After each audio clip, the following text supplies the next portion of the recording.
G-part!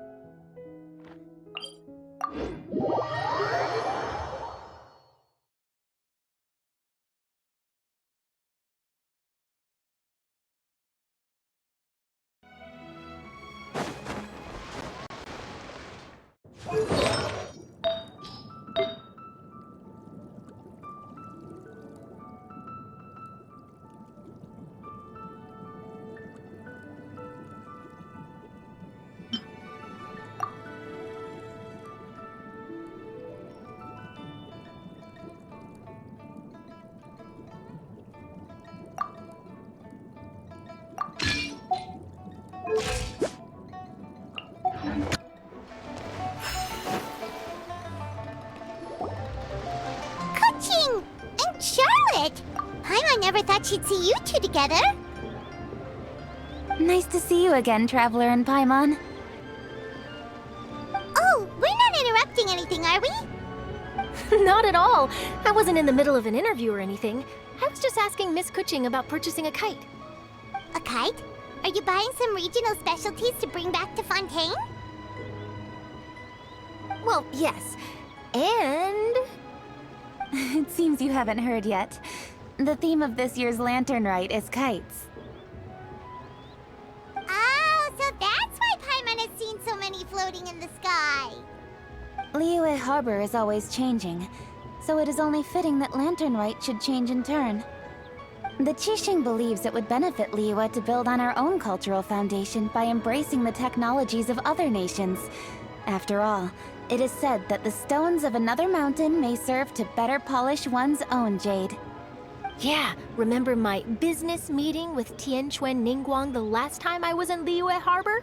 That's what it was about.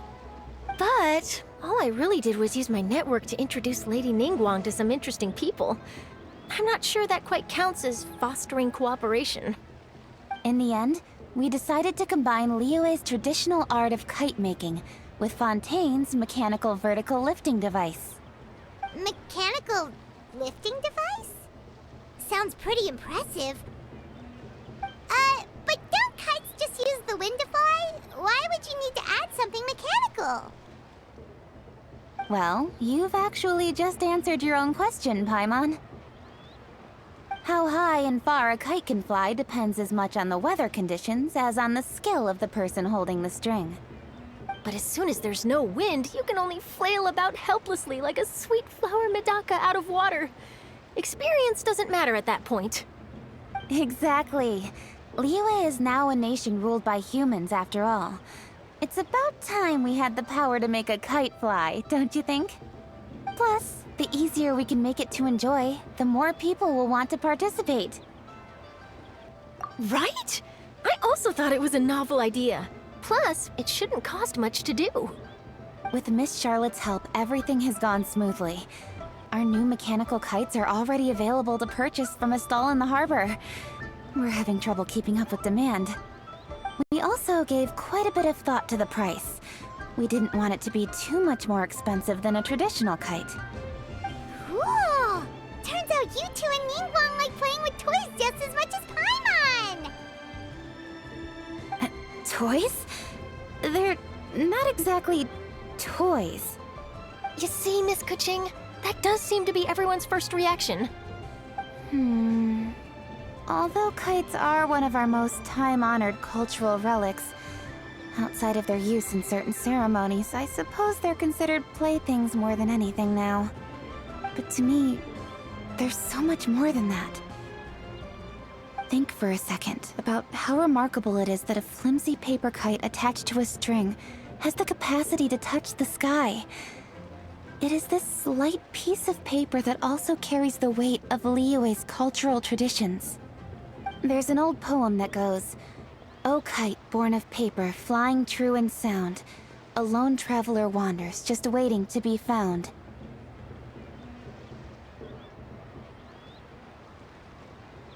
In the past, poets from Liyue used kites to symbolize a feeling of longing, or evoke the peacefulness of idyllic rural scenery. If the people of today can derive enjoyment from this activity, they will not only be more likely to better appreciate the tradition, but also to pass it down to the people of tomorrow. That's the Kuching we know, always thinking 5 steps ahead of anyone else. Well said, Miss Kuching. I've learned quite a bit myself. As long as you're willing to listen, I'm happy to share. I also know quite a lot about the various folk traditions related to kites. For example, whenever a kite blew away, people would say it was the Adepti that summoned the wind to take it away as an offering. That way, you can turn an unfortunate event into an auspicious one. What about something more fun? Do you know anything like that? More fun. Let me think. Oh, I suppose we should first talk about how kites are made. It's another one of our precious forms of traditional craftsmanship. My grandfather told me that back when he was a boy, children learned the art of kite making step by step from their elders. First, you use the thin strips of bamboo to construct the frame. Then, you draw a design of your choice on a piece of paper, paste it onto the frame, and tie on the string. Then, you look towards the sky and release the kite to soar among the clouds. Some people write down certain names or desires on their kites, cut the string, and let them fly free. Others may place particular thoughts or meaning into the design itself. Are certain designs associated with certain meanings? I'm gonna jot all of this down. Well, for example, kites in the shape of a butterfly typically symbolize freedom, happiness, or the desire to break free. Fascinating. What else can you tell me? The scissored-tailed swallow is the most classic design. It symbolizes good fortune and joyful tidings. Different colors also have small variations in meaning. Are these commonly understood meanings and symbols in Liyue? Kind of like the language of flowers in Fontaine. I believe so. Most have probably heard something about it from their elders at some point. If you're interested, Miss Charlotte, I have several books on the topic that I could lend you. They could be a useful reference. That would be a huge help! Great! Looks like I've got the outline for quite the article on my hands. Perfect! We're gonna take a look around. Then I'll show Miss Charlotte to my home for a little while. I almost forgot. The Ministry of Civil Affairs is hosting a kite flying contest on the night of Lantern Rite. If you're interested, you're more than welcome to bring a kite and participate. The rules are simple. Whoever flies their kite the highest and furthest within the time limit will receive a special honor along with a secret prize. I've already prepared more than enough empty film for the event. I can see the spectacle already. Oh, Paimon was on board the moment you said secret prize. Then I'll look forward to seeing your performance. You bet! See you then!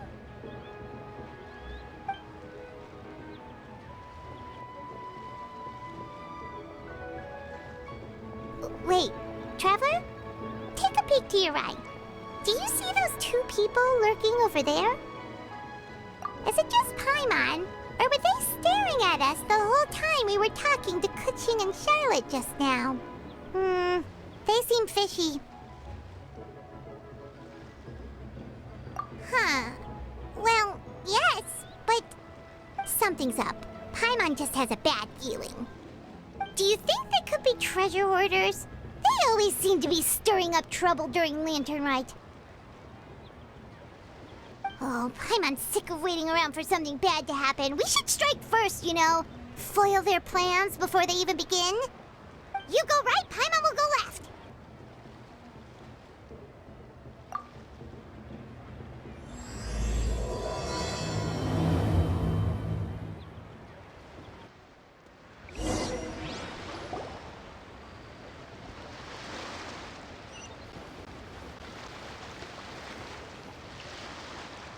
Oh.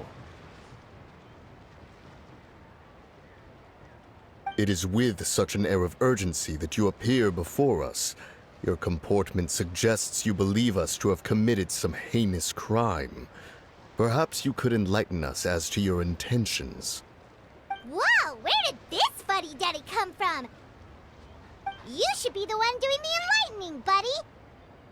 Don't think we didn't notice you eavesdropping. One look and we could tell you were up to no good. Tell us everything, starting with your name. One bears no secrets before two such as yourselves.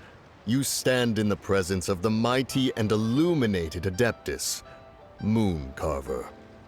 For the purpose of this foray into the mortal realm, however, you may address one as Hojong. You kidding? That deer's got his head stuck so far up in the clouds, there's no way he'd humble himself down here with the rest of us. You may want to hold your tongue, Paimon. Ha! Don't think that Paimon is gonna believe you just because you know her name. Let Paimon guess. You're supposed to be Mountain Shaper, right? Indeed. Mooncarver and myself have descended upon the mortal realm for a visit. The two of you may call me Jiahu. Huh. Looks like you did your research. But in our experience, the harder you try to lead us on, the more likely it is that we've got a big fish on our hands. We'll go straight to the Millilith and have you arrested for impersonating a Adepti. Preposterous! Utterly preposterous! Right. Tell us something that only an Adeptus would know. And it better not be some common knowledge that any person on the street could tell you. During the last lantern rite, we gathered at Mount Hulao with Rex Lapis and made use of Cloud Retainer's supreme cuisine machine to prepare bamboo shoot soup. Perhaps you have some recollection? The flavor of that soup was more than enough to whet one's appetite. As such, Cloud Retainer assented to my use of the device beyond that singular occasion, providing other recipes to boot. Since then, one has dabbled in the pleasures of the culinary arts whenever time allows. Dabbled? Upon one's last sojourn to your mountain, did you not immediately attempt to hide the device behind a chunk of amber as soon as one's presence was known? Did one not speak up on your behalf but a moment ago? This is how you choose to repay that kindness? One is simply trying to emphasize the veracity of our claim. That does not mean you should reveal personal matters so readily. They might think one bears no difference from Cloud Retainer. Forget it. One does not have the breath to waste on such petty trifles. That might have been more detail than we needed. Seems like you two are the real deal, and Paimon's sorry for suspecting you. But, for beings as forgiving as yourselves, this is just water under the bridge, right? You indeed have an agile mind. Cloud Retainer was not mistaken in her high estimation of you. Paimon's still curious about something. It's just... Paimon can understand why Mountain Shaper is here, but why did you decide to come to the city, Mooncarver? It's not really your thing, is it?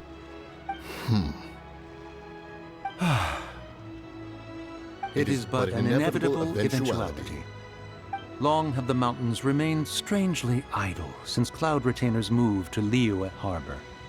With Lantern Rite near at hand, one would expect Cloud Retainer to provide us with an account of the festivities in advance. Yet to this day, she has failed to appear. Cloud Retainer is hardly the forgetful sort. One must never rest idle in the face of that which demands action. And since our acquaintances dwell in Liyue Harbor, we had to travel here in human form to avail ourselves of their aid, Cloud Retainers in this case. But a moment ago, one heard you speak of a mechanical kite of sorts. It appears the essence of the situation has hitherto revealed itself. Now it is time for one to retire back to one's abode. Huh. So, you're not looking for Cloud Retainer anymore? Perhaps there are aspects of Cloud Retainer's temperament that remain opaque to young Paimon. Given one's understanding, one can only imagine the anger that now consumes her. Cloud Retainer is of a proud and arrogant disposition. She holds the belief that her skill in mechanics surpasses that of all others. One can be quite certain it is hardly with an open mind that she regards the arrival of this new technology. one surmises that she has shut herself away, refused all company, and buried herself in the study of her own creations. To call on her would only invite her rebuke. However, if you do happen to cross paths with her over the next few days, do pass along one's regards. Sure, leave it to us.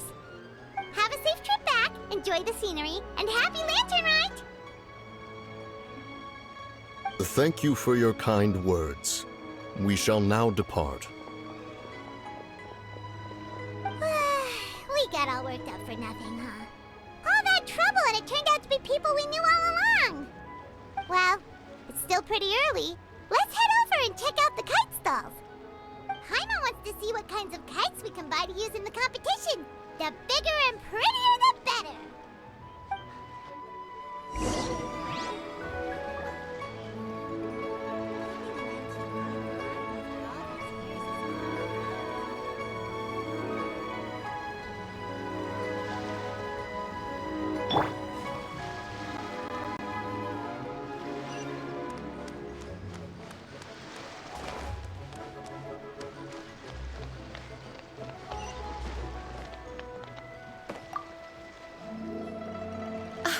Welcome! Are the two of you looking to buy a kite? Would you like me to go over the different designs?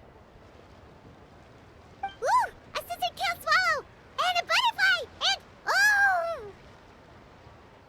oh! This jade chamber design is our newest. It's been selling like crazy over the past 2 days. Does it also have a unique meaning? Of course. The jade chamber symbolizes wealth and abundance. The kite bearing its design is said to bring riches in the future to those who fly it. Oh, now that's Paimon's kind of kite! I apologize for the interruption, but are all your wares in order, Miss Genuine? Yes, they're just over there. The paper, bamboo, and dyes. All the necessary kite-making materials. Wonderful! I'll pack them up and get a guard to deliver the goods to Yilong Wharf for you. Yilong Wharf? Oh, wonder what that place is like during Lantern Rite.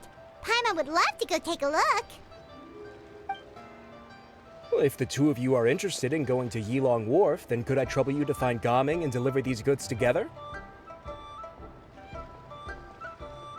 Is Gaming the guard you just mentioned? Well, yes. The communications office handles shipments and transports around Liyue. He works for the Secure Transport Agency, one of our sub-organizations. The problem is, many of my colleagues have taken leave during Lantern Rite to spend time with their families. So, our available workforce has seen a dramatic decrease recently. If you were willing to help out, then I could get a head start on my next appointment. You do seem really pressed for time. Oh, wonderful! You will, of course, be compensated for your efforts. Now, at this time of day, Gaming should be somewhere in the vicinity. Just follow the main road until you see the head of a Wushu dance costume. Should be on your right. Be sure to come back if you'd like to buy a kite. I'll even give you a discount.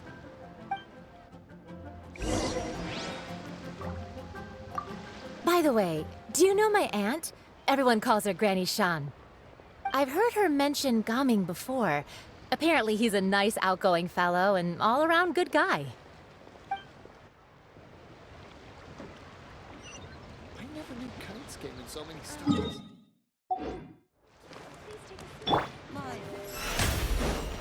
May I present? Wow, so lively. Wait, I thought we had an agreement. Loser buys dim sum tomorrow? Look at you. Scowl like that for much longer and your face might stay that way. Hey now, don't be upset. How about this? You extend the invitation, and I'll pay. No way, Gaming. You're always the one picking up the tab. I'm not trying to be a sore loser. I just didn't expect you to come from behind to win like that. That was nothing. All in a day's work, friend. Perfect! Gaming is here! Sorry to interrupt, Gaming. We just spoke to a guy from the communications office who needs you to deliver some goods to Yilong Wharf. Oh, it must have been Longzhou. Looks like I've got work. Gotta go. Sure, go do your thing. Let's have a rematch when you get back. I won't let you win so easily next time.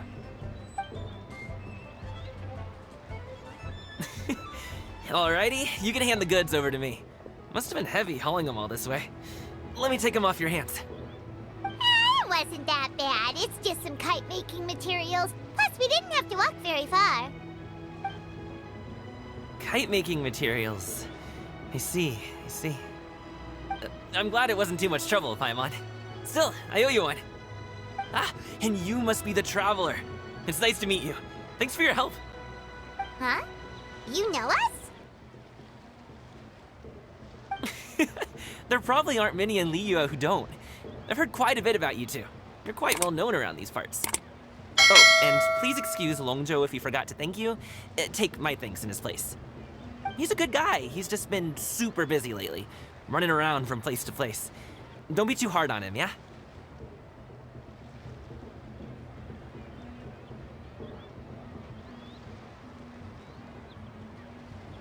So, you here for Lantern Rite? Yep. It's always so lively this time of year. We were actually hoping we could tag along to Elong Wharf and have a look around. Perfect! We'll go together then. I'm good with directions, so just follow me. Trust me, I know my way around. We can exchange stories, tell jokes, or just chat along the way. Oh, and there are a couple of good places to eat along our route. We can stop and grab a bite when it's time. The ingredients are fresh, the portions are generous, and the prices won't break the bank. You can order anything, and I promise, you won't be disappointed. Order anything? Hey, did you really have to call Paimon out like that in front of our new friend? Don't worry, I understand. I joke around like that with my friends, too. It just shows how close you are.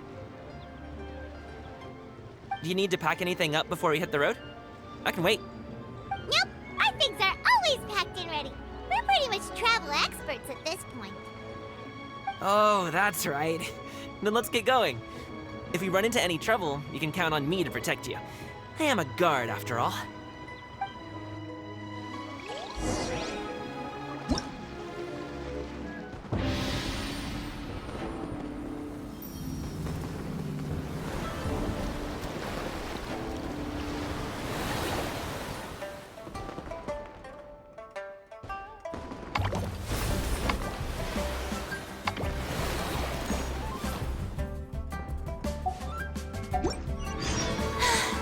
Being too popular can be such a hassle.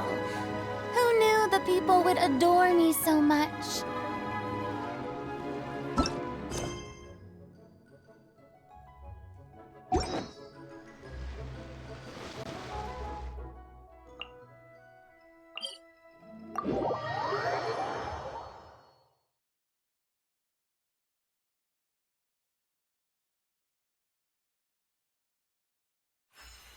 The show begins!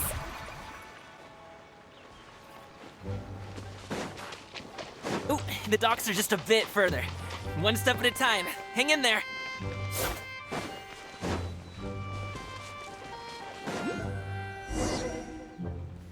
Wait, get behind me. I'll handle this. Another test subject.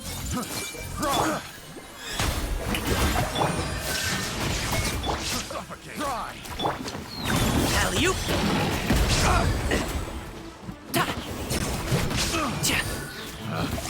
Pick another test.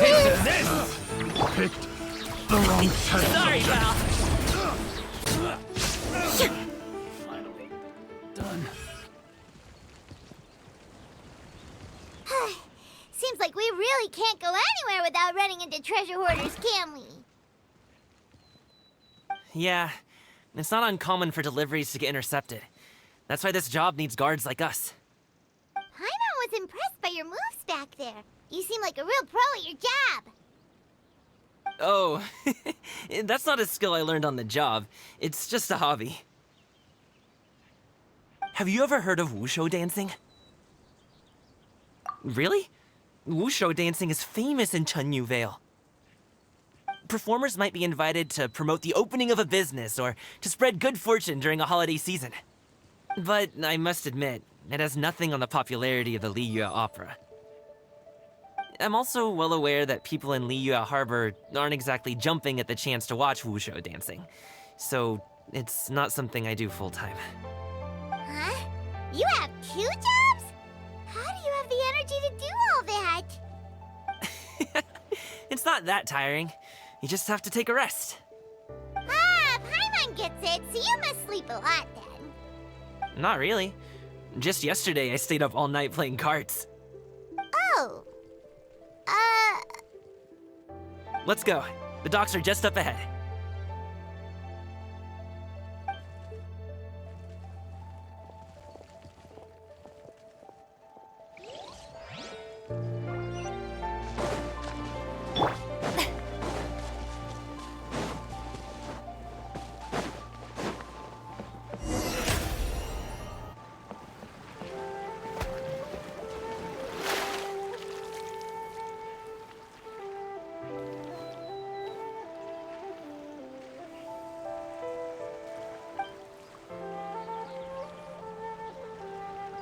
Finally, we can rest. Ooh, Paimon's shoulders are so stiff. And her stomach so empty. Sorry. Did I push the pace a bit too much? I mean, you were the ones who said you were travel experts. Liu is just too hilly. Floating up and down so much. Where's Paimon out? Oh, Paimon was finally satisfied and now her poor stomach's empty again. Aw, would you like some winter melon cake? I have some on me that I bought from a store. Yes, Paimon will take all you got. You might want to pace yourself there, or you'll be too full to eat a proper meal later. Paimon never gets too full. Just like you apparently never get tired, no matter how far you walk or how many jobs you work. Ah, I see. Then here you go, Paimon. And for you, traveler. Enjoy. And here's some for you too, Uncle Bosu. Don't think I forgot about you, my friend. I'll just set it to the side here for you.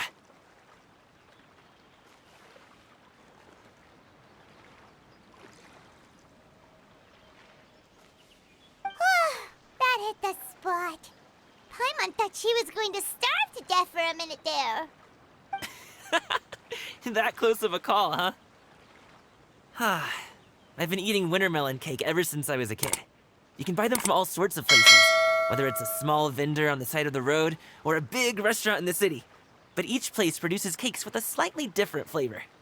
If you like these ones, I can give you the address of the shop I bought them from. I'll just have to check when we get back. Oh, all my jabbering must be making it difficult for you to enjoy the scenery in peace, huh? Don't be afraid to tell me to zip it for a little while, okay? Really, I won't be offended. It's okay. Paimon is kind of enjoying listening to your chitter-chatter. Aw, a fed Paimon is a happy Paimon, huh?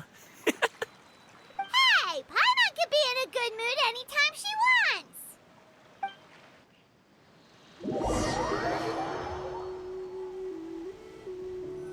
Need some fresh bamboo for this.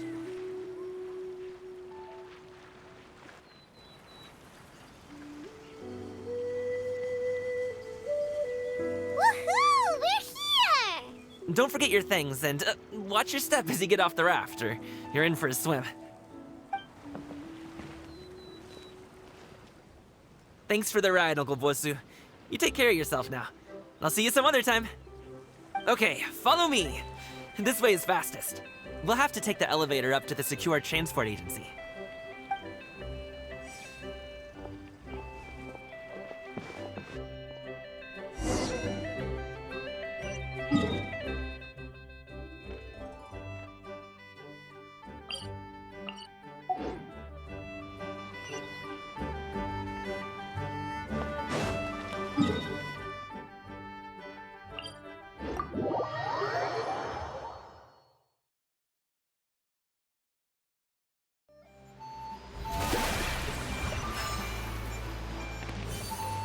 Hey! Slow down. I'm begging ya. What is it? No one's gonna try any funny business when the street is this packed, right?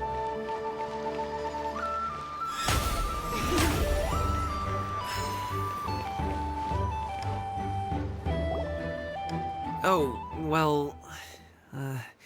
how should I put it? Come on, spit it out! Do you see that group of people over there? Those are my relatives. Wow, you sure have a big family. Once they start buying things, they won't stop perusing till it gets dark. This is bad. They're your family, not your arch enemies. What's there to be afraid of? Unless... Oh, did you do something horrible to them? No, it's not that. I'm just not that good at dealing with my family. It would be best if we could steer clear of them. I'll explain more when we have the chance, but right now, we've got a job to do.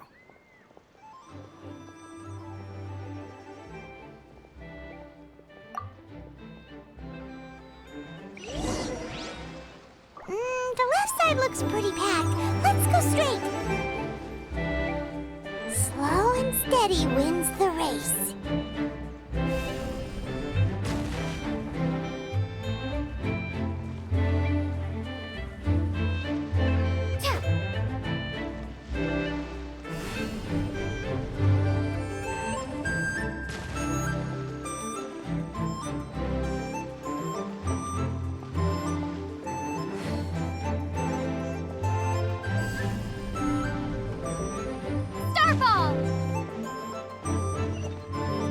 Let's wait here for a second. Maybe my aunt will leave.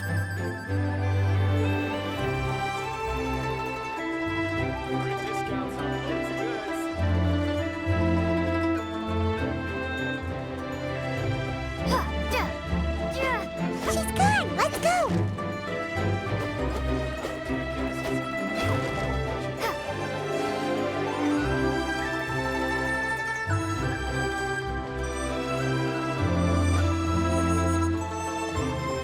Turn left. Run!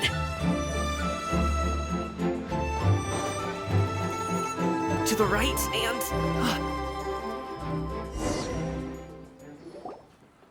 Wow, you guys are good. I'm impressed. That was nothing. It was a piece of cake. Oh, winter melon cake to be exact. You really liked it, huh? Ooh, you know what? I'll buy you a whole bunch and pile them so high you could swim in them. As long as you don't wind up drowning, Paimon. Hey, Uncle Jirgwe. These are my friends, the Traveler and Paimon. They came to deliver some goods with me. So, I guess I'll go ahead and take these over to Uncle Yongzan then? Yes, thanks for your hard work. I should thank you both for your trouble as well. Please take a seat and rest for a bit. I'll prepare some tea. No need. We'll be off soon anyway. Hey, we're already here, aren't we? No harm in taking a load off for a bit. Plus, I know the Secure Transport Agency has some great Songhua tea stashed around here somewhere. I promise you, one sip and you'll be hooked. Anyway, you just sit down and relax, Uncle Jirgwe. Who would I be if I just sat here and let you go through all this trouble? Leave this to me. I have to be up and about to drop these goods off anyway. What's a little extra time on my feet? Oh, you aren't too picky, right, Traveler? I know Paimon prefers things on the sweeter side, so I won't steep the tea too long. And I'll add some dim sum pastries on the side. Aw, you noticed what Paimon likes? How long have you two known Gaming? Oh, not long at all. We just kind of tagged along on his trip to Ylang Wharf. He's just a super welcoming guy. We became friends, you know, just like that. That's just how he is. He's the attentive sort, really knows how to look after his own. A while ago, one of our guards had to take off work, said his joints were hurting due to the rain. Gaming personally went all the way to Boo Boo Pharmacy to get some medicine for him from Dr. Baiju, then traveled through the night to deliver it back to him. That young man has such a good head on his shoulders. How can anyone not love him? I mean, there is his dad, but, well, ask anyone else. Uncle Yongzan says he doesn't have the personnel to spare for this delivery right now. So what do you think, Uncle Jirgwe? Should I go ahead and deliver it instead? It feels like we've troubled you enough already. It's kite-making materials, though. Could be for a kid. I'm sure the sender wants it delivered before Lantern Rite. Oh, by the way, here, have some tea. All right then. Deliver it if you want to. Ooh, are you free in 2 days? How about we grab some dim sum from Shinya Kiosk? My treat, and don't even think about trying to pay. Whoa, that's way too generous of you. Don't mention it. Just think of this as a thank you for all your help. Besides, the thing between me and my family, it's a long story. It might take some time to tell. Sounds good. Paimon never says no to free food.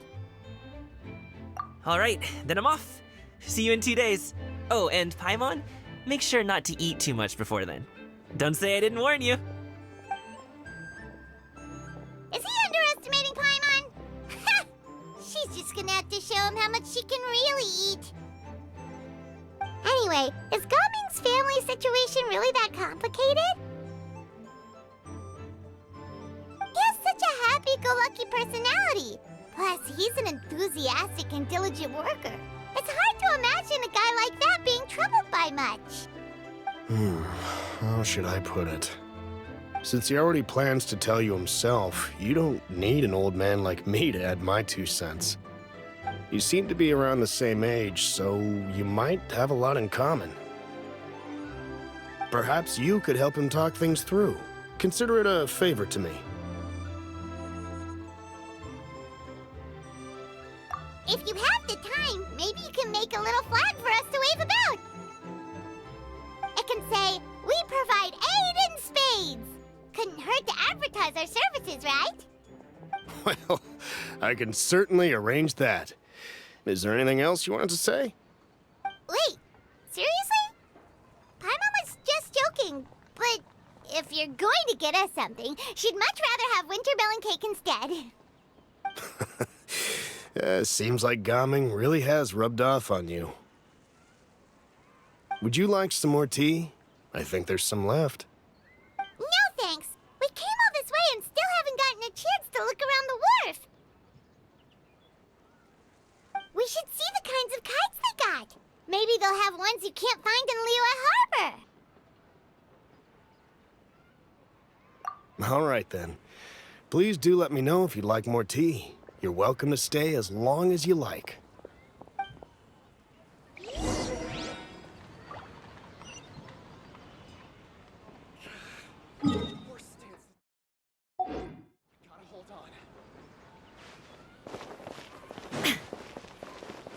Only with solid practical training.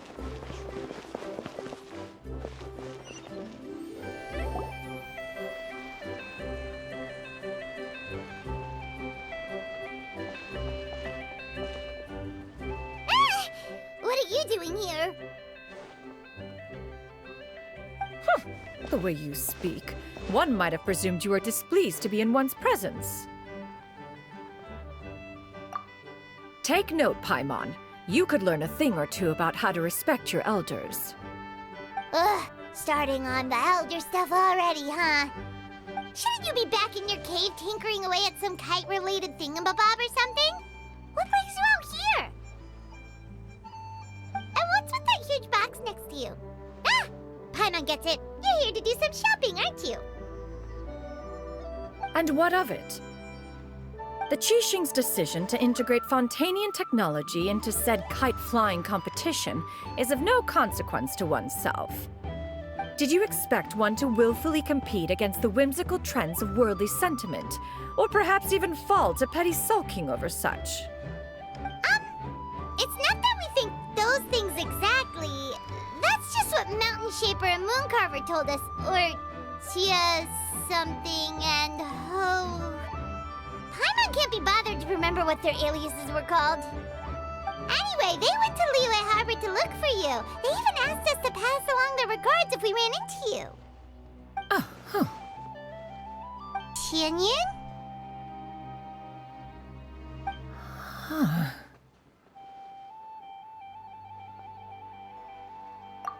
It appears time has quite flown since one's arrival in Liyue Harbor. How could one have forgotten about those two old fossils? One shall have to bring them back some divine herbs to atone for this slight. Nay, given that one has ventured all this way to Yilong Wharf, tea would be more advisable. A great thought has illuminated one's mind once again. One is reminded that certain purchases have yet to be made. Perhaps you two could wait here whilst one performs this task. It'll be but a moment. Huh? Wait, here? You really just gonna ditch us here to watch your stuff? Oh, that woman really just does whatever she wants.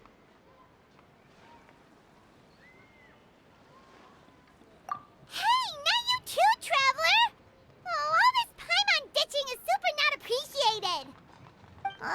Just come back soon, okay?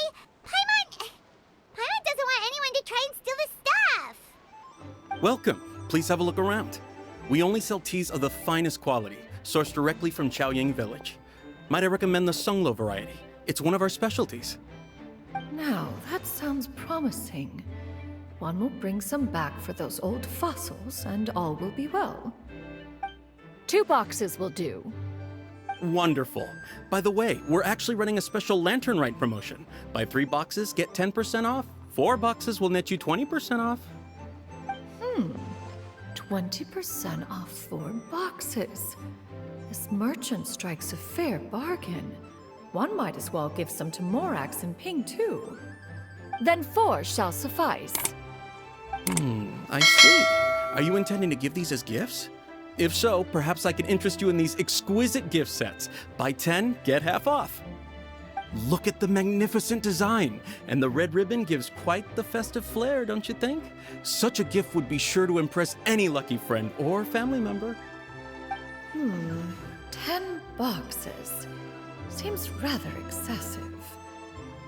But if one factors in the Conqueror of Demons and one's disciples... 10! A nice round number, don't you think? Course you do. I'll even shave a little extra off the price for you. That is agreeable. One will... I will have these boxed up then. Of course, right away. I see you have quite the eye for fine items, mademoiselle. Perhaps some of my wares might also be of interest to you. I'm a toy merchant from Fontaine. You'll get nothing but the finest and most intricate clockwork toys Mora can buy here. Each one sure to be a source of endless amusement.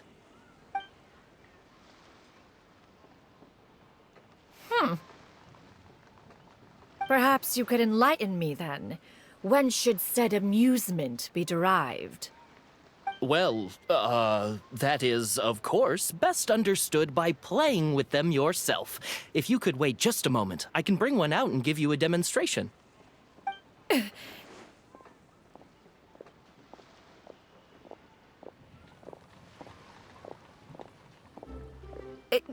There is no need for that. Mademoiselle. Give me your newest and finest model, and be sure to package it securely. Ah, of course. Here you go. The instruction manual is... I can do without, thank you. Many watchful eyes surround this place. If one were to be spotted purchasing a mechanical toy such as this, a child's plaything no less, it would only invite scandal. There is no harm in bringing it back to study in secret.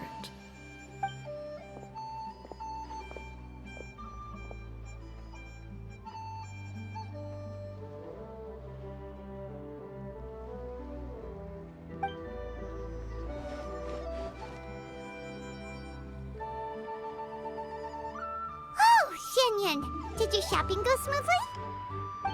Naturally. One may not delight in social interactions, but that does not mean one lacks said faculties.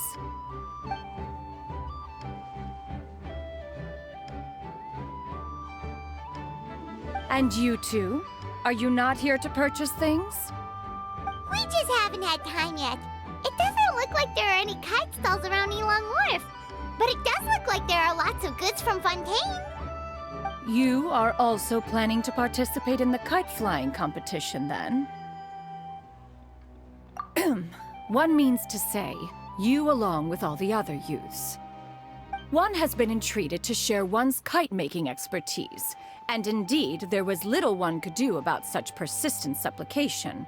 One moment energetic and earnest, and dejected the next. One had no choice but to acquiesce to these requests, and thus, one will be organizing a kite-making workshop to provide personal instruction in this art form. Oh, who will be participating then? Shuyu, Shenhe, Ganyu, and Yayo. Wow, that's quite a few people. Also, this is all pretty well, Xianyun, but it's not like you have to make your own kite to participate in the competition. You can just buy one ready-made and call it a day. Ha! You speak of those equipped with the mechanical lifting device, do you not? 'Tis nothing but a crude piece of mortal machinery. The mechanism that one has developed was the fruit of millennia of meticulous study. Let us not speak of the source of the mechanism's power, but rather its structure. It is composed of materials as light as bamboo and as strong as iron. This composition grants it the lightness of weight to ascend into the sky and the durability to follow the wind for many a mile. It is built with a series of intersecting rods that... Never mind. It is unlikely the two of you will understand, even should one expend the effort to explain. One is better off saving one's breath. It sure seems like you want to talk about it, though. So, will you be attending the workshop or not? Huh? Wait, you've been trying to invite us this entire time? All right then. No need to prepare the materials in any case. One has it all sorted. Arrive at Mount Outsong in 2 days. I shall be expecting you around midday. Are you leaving? Don't you want a guard to help you with that big box of yours? Surely you jest. One goes as one pleases. For what reason would one need to rely on another?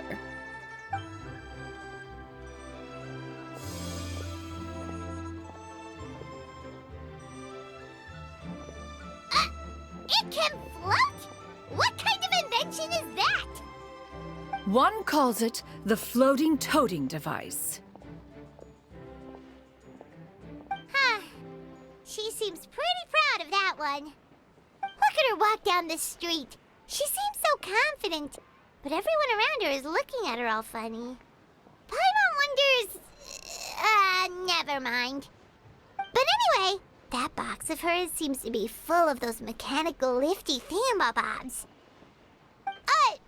Not that Paimon was peeking or anything. She just, got a bit unsteady for a second and accidentally brushed the embroidery on top.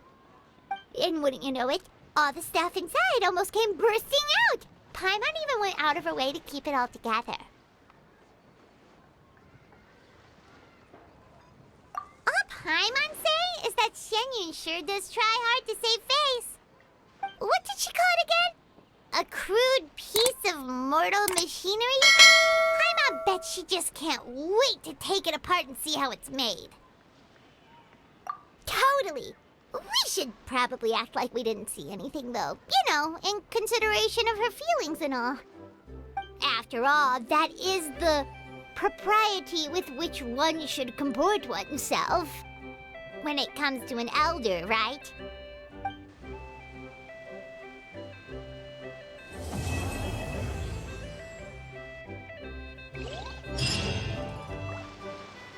Great discounts on loads of goods.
dim sum at Shinyue Kiosk before, but it should be quite the feast for sure.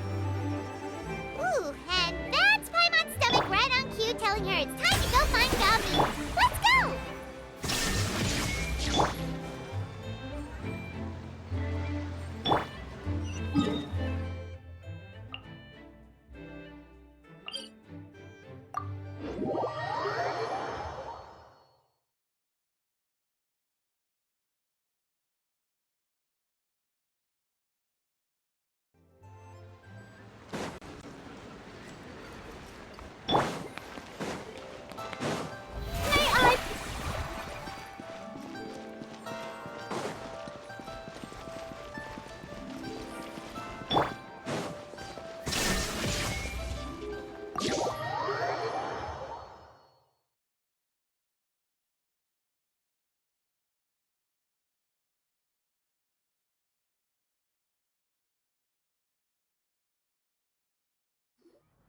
Oh, you're here early.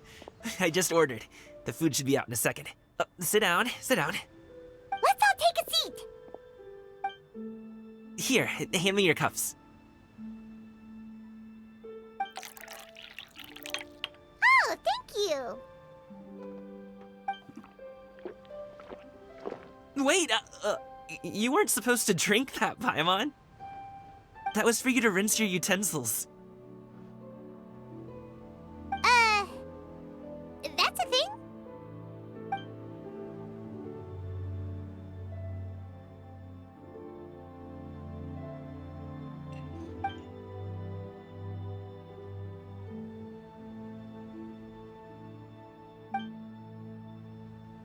Wow, so much delicious food! Do you really eat all this just for breakfast? That's just how we do it where I'm from. Most of the time, though, I don't eat lunch after dim sum. Oh, that's good to hear. Paimon doesn't need to worry about holding back then. Eat! If it's not enough, we can always order more. Oh, and there's tong soy coming as well. I don't usually have that in the morning, but, well, since everyone's here, I just had to order it. What about you, Traveler? Is the food to your liking? Want some more seafood kanchi? Let me refill your bowl. Paimon's gonna take you up on that. Fill it up nice and full and make sure she gets a few extra shrimp. Thanks!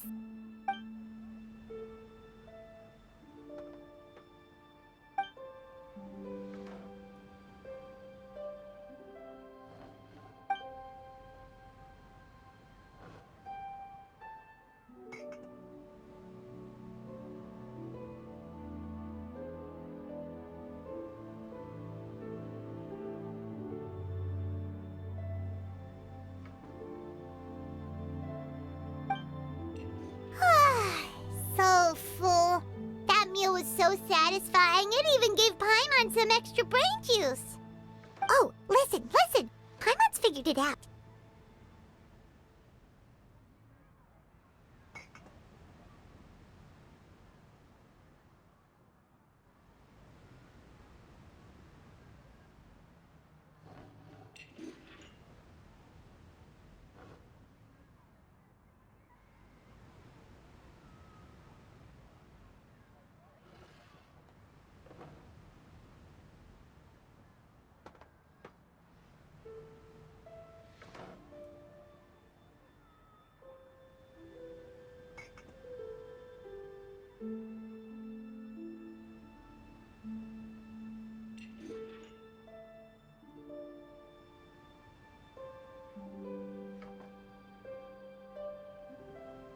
Let's think about this for a second, Gaming. You invited us to this awesome restaurant and ordered a whole table full of expensive dim sum just for the three of us. Well, you must be hiding the fact that you're some young master from a rich family. That would explain why you try to keep your friends and family away from each other. Are you confusing me with Xingqiu? Huh? You know Xingqiu? You sure know a lot of people. Well, when you're on the road as much as I am, you hear all sorts of rumors. Sometimes they're true, sometimes they're not. What it comes down to is being able to tell the difference. More often than not, that means knocking on some doors to find out for yourself. Oh, Oh, you truly are a man of many talents, young Master Gaming. Okay, enough with the teasing. Sorry to burst your bubble, Paimon, but you're wrong about my family situation. What? Oh, Paimon thought she was onto something there. My dad is just an ordinary tea merchant. Small scale stuff, you know? It wouldn't even make sense to mention his business in the same breath as the Feiyun Commerce Guild. My dad... he always wanted me to inherit the family business, to be a merchant like him. But that's just not who I am. It's not who I ever wanted to be.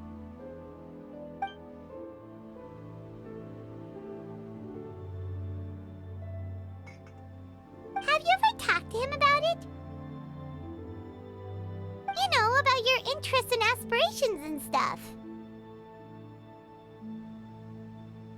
Of course I have. I told him I wanted to be a wushu dancer. That I wanted all of Tevat to see what I could do. According to my dad, though, that wasn't a real job. Just a child's pipe dream. Oh, that's terrible. I'm sure he thought I would come around eventually, but wushu dancing has always been the only thing I wanted to do. One day, he tried to get me to visit some other tea merchants to start building the right relationships, but I refused to go. We got into a huge fight. We were this close to throwing hands. In the end, I was so angry that I ran away from home. I haven't been back since. Don't get on my case just yet, okay? It's not like I think I'm completely without fault. No, I know that it wasn't the right way to go about things. But my dad's stubborn. No matter how hard I tried to convince him, it just went in one ear and out the other. There was no changing his mind.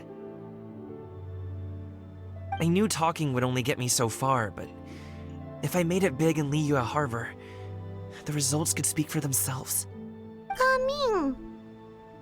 But I'm sure you both already know how that's going. Wushu dancing's just not that big in Liyue Harbor. In the past, I would go door to door from store to store, asking if they would be interested in hiring a performer. Most times, I wound up eating nothing but humble pie. And you can't just rely on dreams to put food on the table, right? So, I found a job as a guard to make some money. And now I have enough to get by and then some. Still, change takes time. Gotta take it slow, you know? Paimon understands. Okay, enough of all that serious talk. Our tea's getting cold. Ooh, let's do something fun this afternoon. What do you say, huh? I'll organize. Actually, we kinda already have plans this afternoon. We told Xianyun that we would go to her kite-making workshop. Oh? Are you interested in kite-making, Gaming? Oh, no. It's just that I happen to know Auntie Xianyun.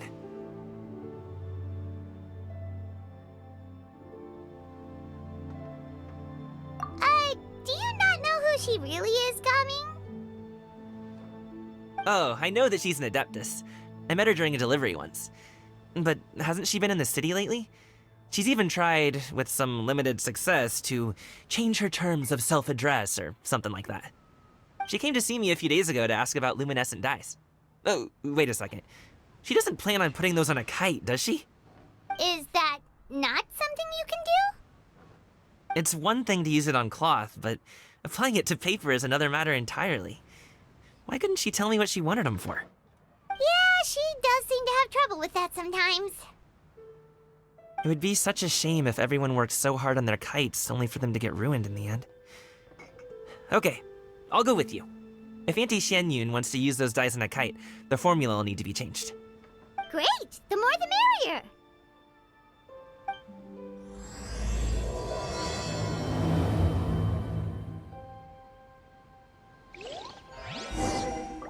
Illusion shattered!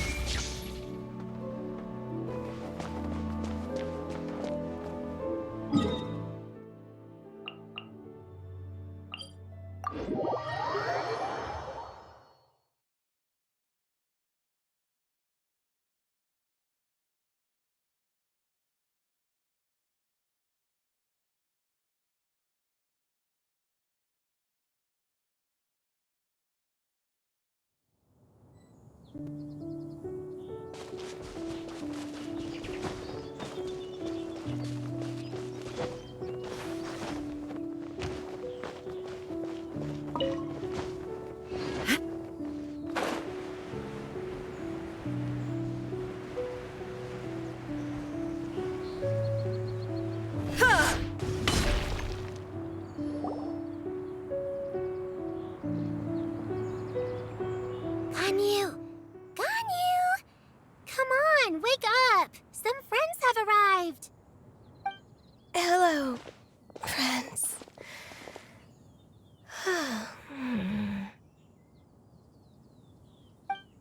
Ganyu! Oh, I have some mint oil. Perhaps we should try that. A guest at Wanmin Restaurant recommended it to me. I've tried it.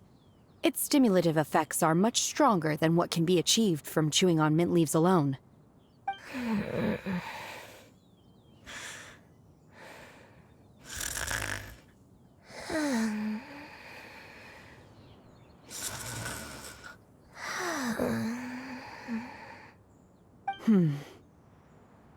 Apologies in advance.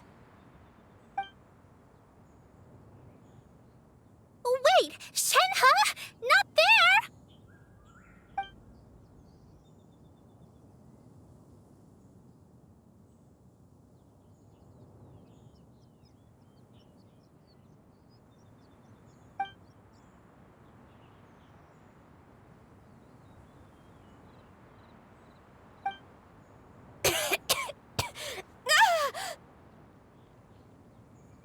See? It worked. She's awake. Are you okay, Ganyu? Do you need some water? Or maybe something to eat? I'm fine. I just feel chilly all over. Huh. Was it that effective? Chilly, huh? Master always says a cool head leads to a calm heart. So, does this mean that heat's what we need to help you, Ganyu? Paimon doesn't think that's what the expression means exactly. I feel a bit better now. Was I asleep? Must have been around the time I usually take my midday nap. Did you not sleep last night? That does seem to happen to you often. Perhaps you should come work at Wanmin Restaurant with me. We get off at 10 on the dot every night without fail. I could never. I'm sorry. I seem to have missed your name. You are... Me? My name is Gaming. I work as a guard for the Secure Transport Agency. Gaming. The name sounds familiar. I believe I've heard your name mentioned around the Ministry of Civil Affairs. People tell me you're an extremely enthusiastic worker, and you are very generous with your help. Well, you know me. Or, I guess you don't. My name is Ganyu. This is Shenhe, and this is Yao Yao. It's an honor to finally meet you all. Oh, you must be here for Auntie Xianyun's kite-making workshop, right? Yes. I have neither made nor flown a kite before. As long as Master is willing to teach, I am willing to learn. Me too! I want to participate in the kite flying competition with my best friend! Plus, it's more meaningful if you make the kite yourself, right? Your best friend didn't come with you? Well, Chi-Chi's been super busy helping Dr. Baiju lately. I'll meet up with her later and give her a huge surprise. Oh, I also brought bandages and ointment with me today. It's easy to cut yourself when working with bamboo, so I thought I should come prepared. Wow, you're really thoughtful. As for myself, I'm afraid I lack some of my companion's enthusiasm. I was originally planning to buy a ready-made kite and just enjoy the festive city atmosphere with everyone. But Cloud Retainer is always going out of her way to look after her juniors, wanting us to have the best there is. She always puts us before herself. It was so thoughtful of her to arrange this workshop, so I simply couldn't let such consideration go to waste. My motivation for being here might be a little different, yes, but I'm ready to put in just as much effort as everyone else. Well, we're all here, but where the heck is Shen Yun? Shouldn't she be here by now? Who is it that speaks of oneself in such an ill-tempered tone? Oh, come on! You clearly heard Paimon! Master stopped to buy grilled tigerfish to share with everyone. Come get it while it's still warm. Oh, Paimon, sorry, Miss Illuminated Bird! Paimon always knew you were the smartest, coolest, and prettiest Adeptus. Someone as wonderful as you is sure to have brought enough for Paimon as well, right?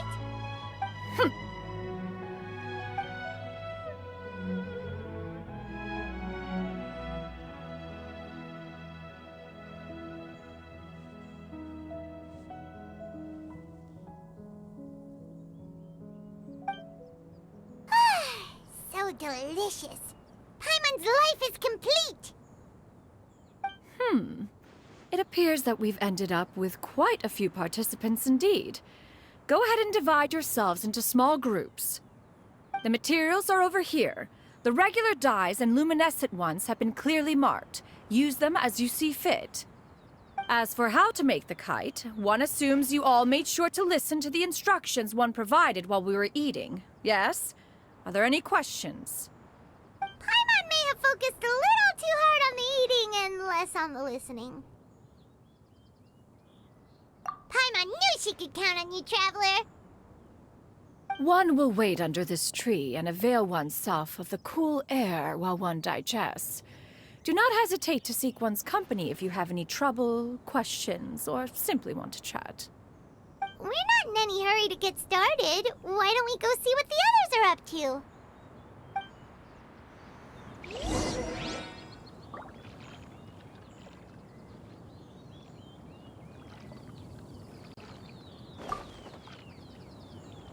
Hey, Gaming! Want to team up? Huh? But I have to participate? I thought I'd be done for the day after adjusting the dye formula. You're that unenthused by kite making, huh? That doesn't seem like you. No, it's not that. It's just... it would take too long to explain. I guess I'll just make one then. What shape should we go with? How about a butterfly?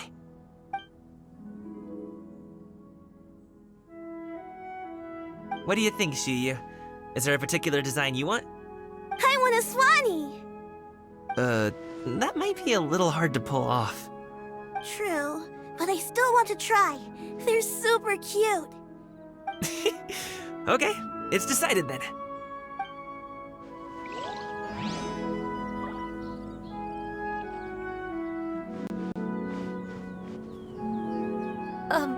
Shenhe, it would be great if you could refrain from putting things on my horns from now on. They're really quite sensitive. I see. My apologies. I shall remember that in the future. Thank you. No harm done. Good.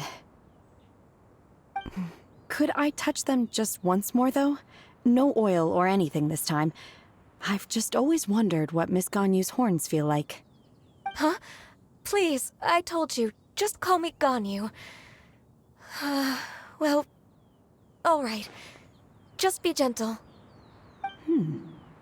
Firm to the touch with no discernible temperature.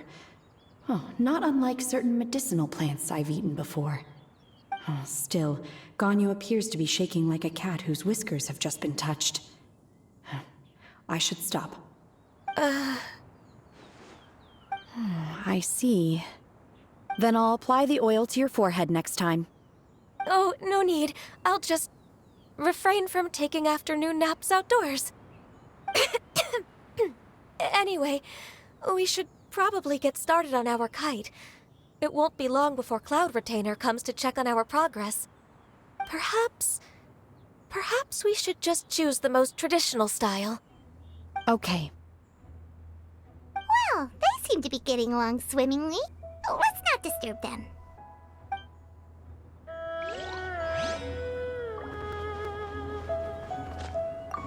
The scissor-tailed swallow sure takes a lot of curved bamboo rods to build. Ugh. It broke.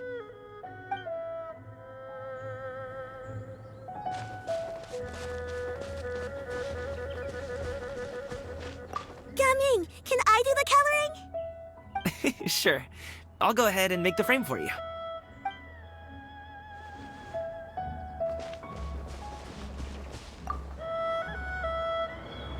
Auntie Cloud Retainer, look! Am I doing it right? Very good. Your frame is nice and sturdy. This design, is it a finch? Yep. One is looking forward to seeing your finished product. What color are you going to make it, Yao Yao? I haven't decided yet. If I make it blue, it'll be more like my friend. But if I make it gold, it'll be more like me. If you are asking for one's own opinion, one would advise choosing gold. When giving a gift, the key consideration is the recipient's feelings, is it not? One imagines your friend would much prefer a kite that reminds them of you. Oh, hey, I never told you the kite was for Chi-Chi. How did you know? With age comes wisdom, child. One simply has a way of knowing things. Oh, cool. Thanks, Auntie Cloud Retainer. I'm gonna start painting it gold right now. Good. One will watch. You two seem strangely unoccupied. One was under the impression that one was supposed to be doing the relaxing. Is your kite finished? We actually haven't started yet, but we're going to start, right now. We should get started on our kite now. Let's go.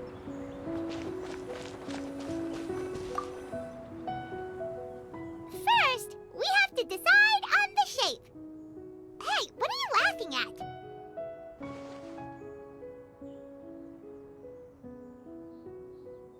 Oh, that's not a completely crazy idea. If nothing else, a Paimon-shaped kite could at least make sure you never get lost on your travels and always find the tastiest food and funnest things to do wherever you go. Maybe we're not exercising enough artistic license.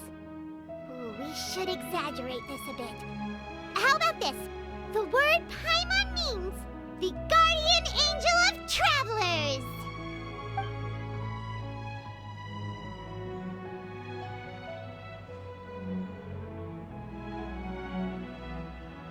Now, what expression should we give her, since the kite is going to be flying super high in the sky?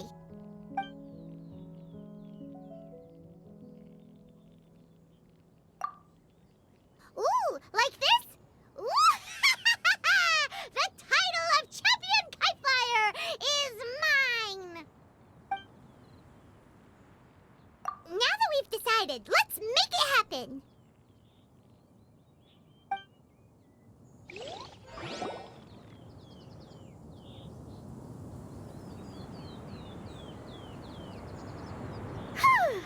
It's done! Paimon has to say, Kai Paimon might even rival real Paimon in terms of cuteness. Now we just have to attach the string, right? All right, gather around, everyone. Oh, Shenyun's calling us!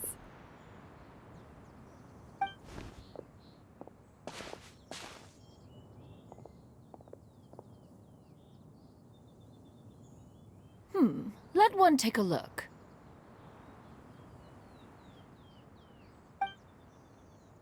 Wow! Ganyu and Shenhe made a scissor-tailed swallow. It's so pretty. Yep. The coloring makes it look a lot like Master. If the tail wasn't split in two like that, it might even be a spitting image. If you look closely, there are a few spots where the colors go outside the lines. Did you doze off while painting it, Ganyu? I did the painting. I stared at the paper for quite some time, but I simply could not recall the coloring of any bird. Except Master. Or should I say that I'm too familiar with her crane form? Even when she stands before us in human form, all I can see is blue and white.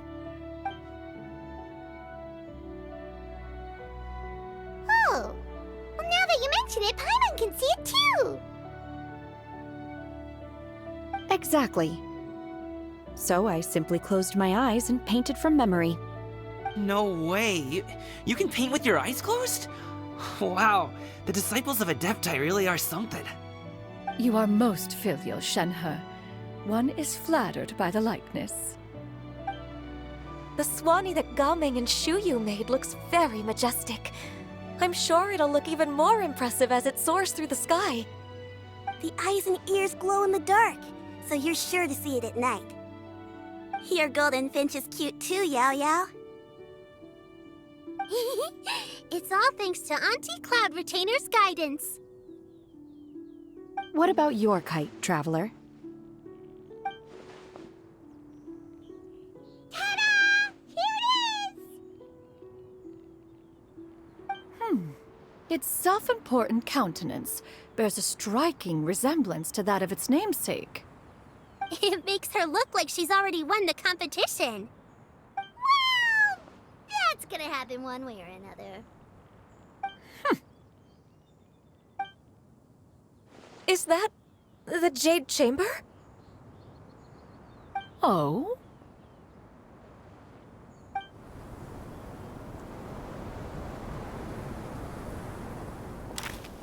Who dares attempt such a flagrant display of impropriety by releasing a kite into one's territory without one's permission? Oh, and to do so by making use of this crude piece of mortal machinery. One simply must know who it is that possesses such impertinence. Continue attaching the strings, everyone. One will be but a moment. Cloud Retainer! Traveler, Paimon, could I trouble you to go after Cloud Retainer? Master's going to be okay, right? I'm more worried about the person who released the kite. There's wind up ahead! Looks like we can glide over!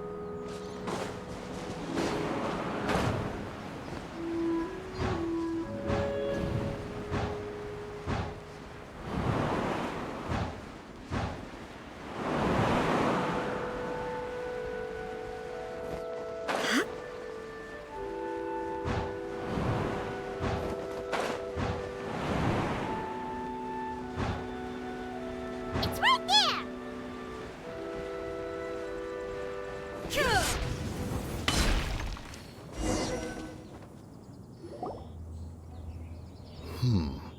This Fontanian device of mechanical motion is quite curious indeed. Now is hardly an opportune time for your musings.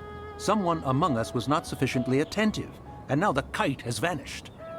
Calm yourself. Do you have any recollection of its last location?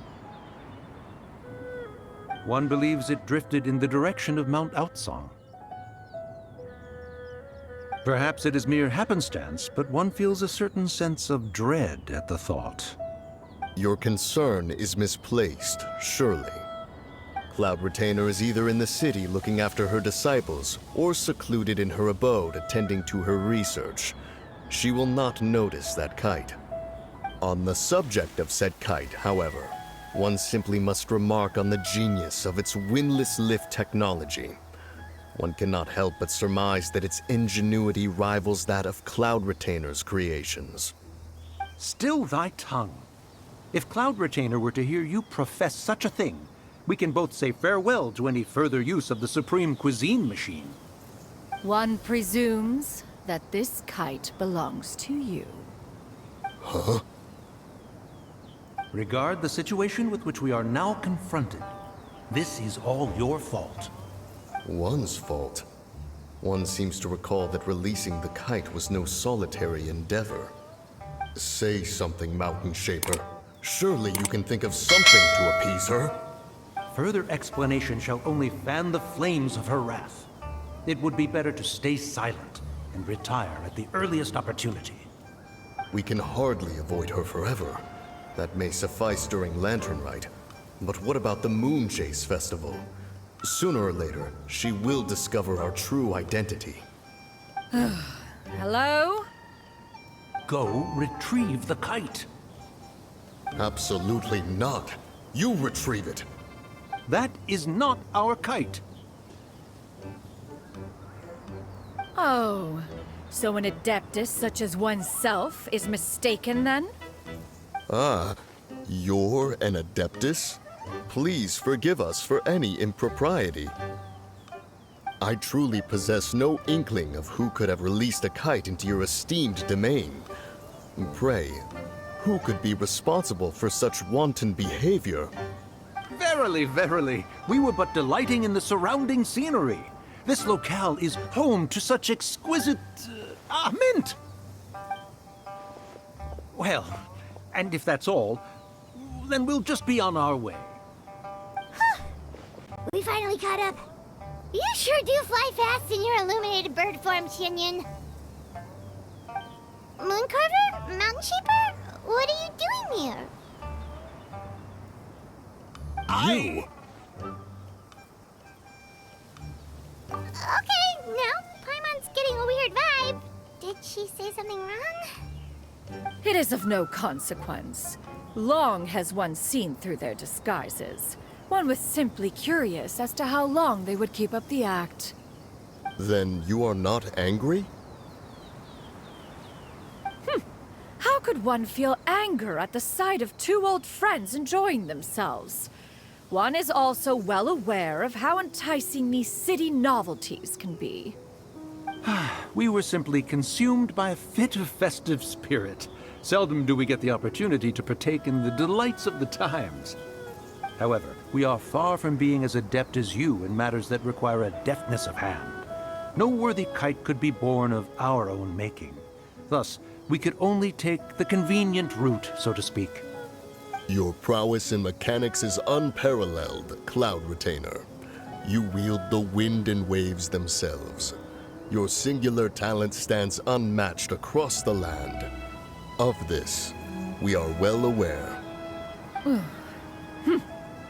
One has guests to attend to. We will have to convene again some other time. Traveler, Paimon, do try to keep up. We're leaving already? Oh, all this flying from place to place is wearing Paimon out.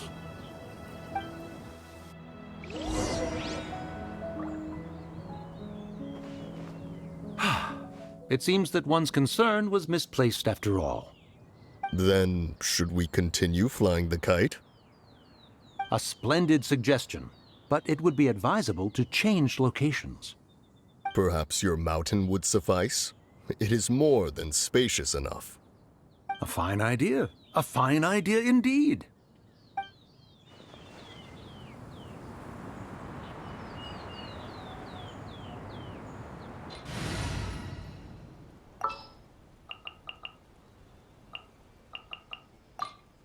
A walk would be nice.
They're back.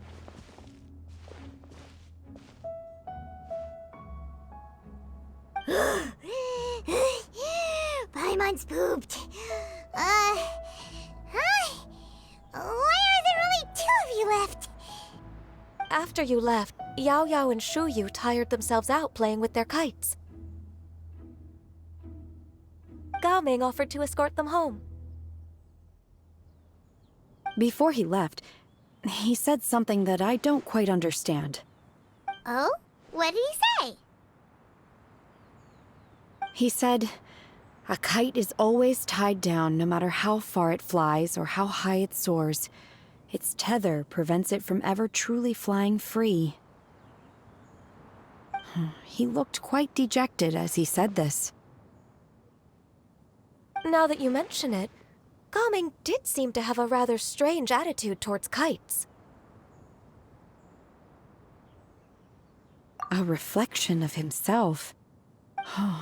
If I were a kite, I would cherish that tether as a symbol of kinship and the bonds that tie us and... Shenhe? It may be an exceedingly slim and distant connection, but lose it, and you lose that which links you to home. If Gaming truly sees a kite as a reflection of himself, then I fear I understand his words even less.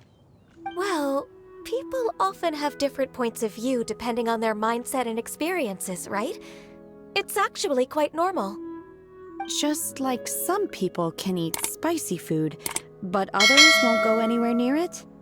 Exactly. That's why tolerance and understanding are as important as they are. Tolerance and understanding? What brought about this conversation? Did one miss something? We were just chatting. You don't have to butt in on every little thing, you know. Where were you anyway? One was merely doing a bit of cooking. Night fast approaches. If you are otherwise unoccupied, one would entreat you to stay and eat before you depart. Oh, it's been so long since I've had the chance to enjoy your cooking, Cloud Retainer. Worry not. One has prepared a variety of meat and vegetable dishes. One is more than familiar with everyone's culinary proclivities. Hey! Paimon's hungry too! It's not like the dim sum and grilled fish could keep her full the whole day, you know? Shenhe, Ganyu, come with me. Whoa, what's with all the secrecy? You're not trying to play favorites, are you? If you're ready to serve the food, we can help too.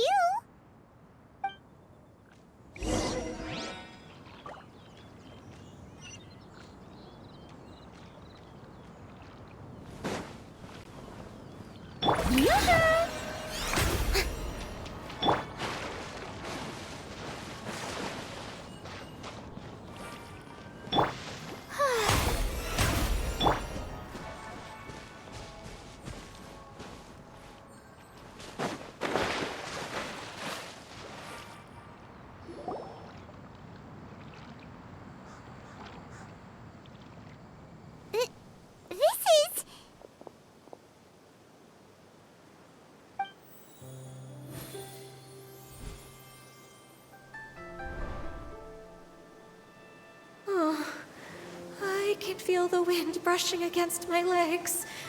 This is a bit embarrassing.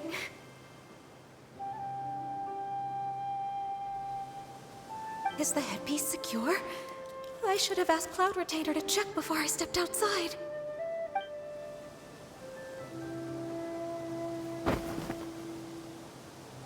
How do we look? Huh? She asked them just like that? You look pretty too, Ganyu!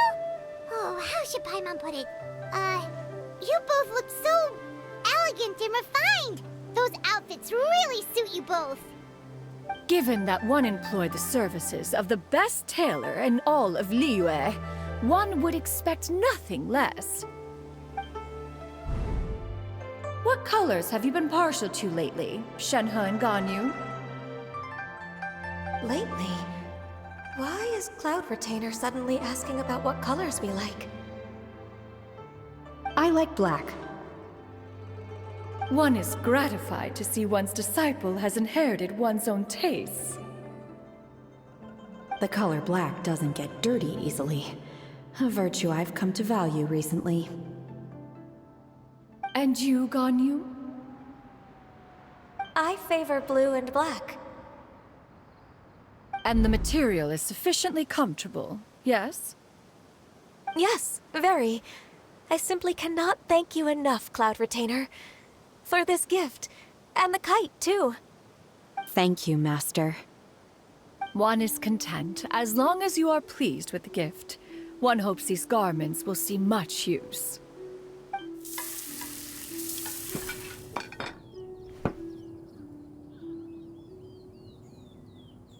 Seems like your supreme cuisine machine is just getting better and better, Xianyun! This golden crab's particularly good. The shell's deliciously crunchy, and the meat inside is so succulent and sweet! Paimon can't stop eating. It's a good thing Gaming isn't here, or Paimon would have to duel him for the food. You know, with chopsticks.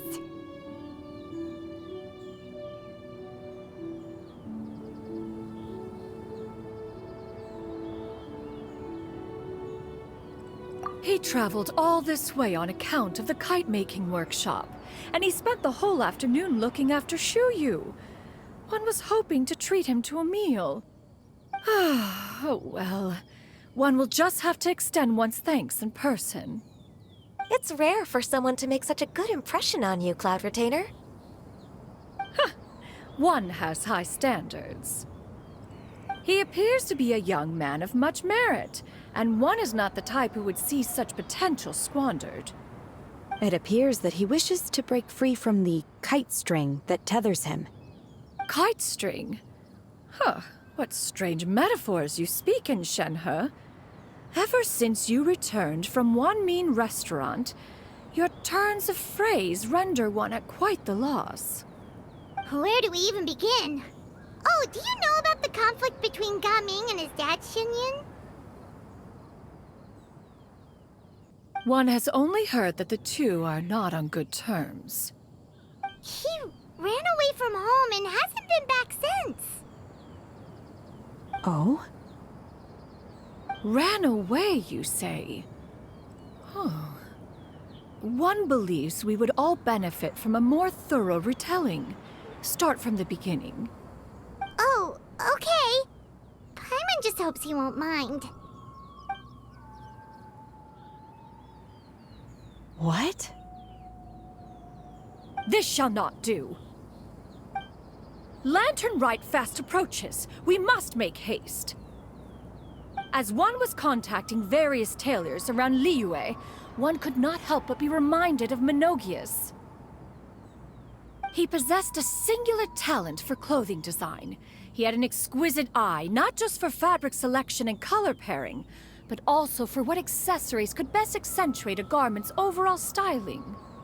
At a gathering of Adepti, Bonanis once complained in secret to some of the ladies in attendance that the skirt Menogias made for her was too long and impractical, lamenting that it would only hinder her in battle.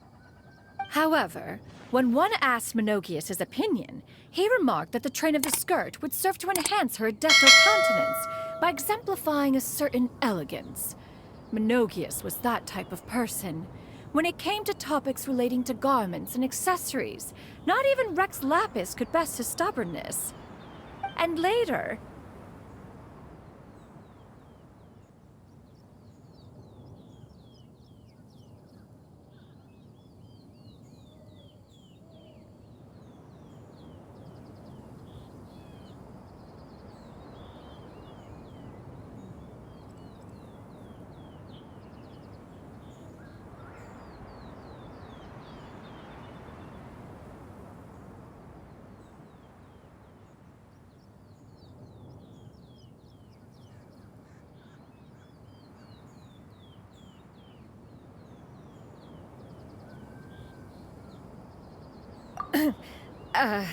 One seems to have strayed off topic.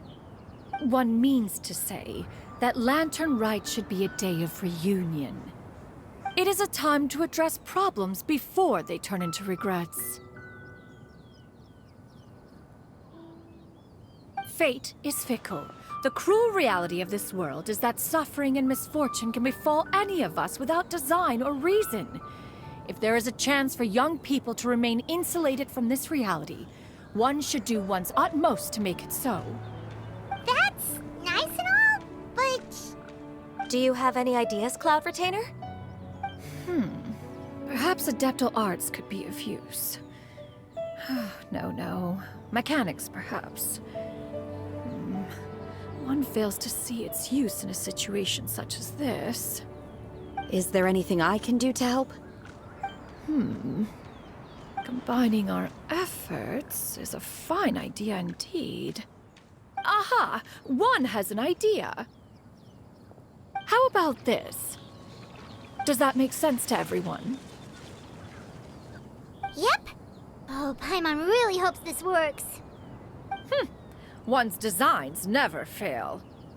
Now then, I counsel rest for all, and to make the necessary preparations. One shall see you in 2 days.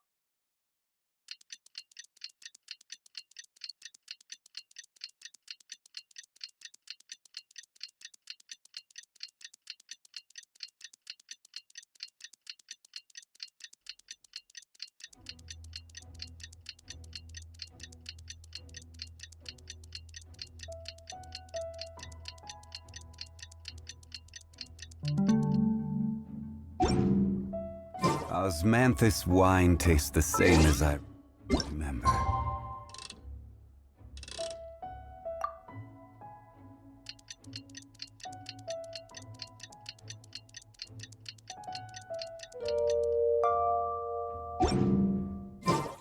But where are the... Time to carry out the plan! Let's go find Gaming! Hope everything goes well.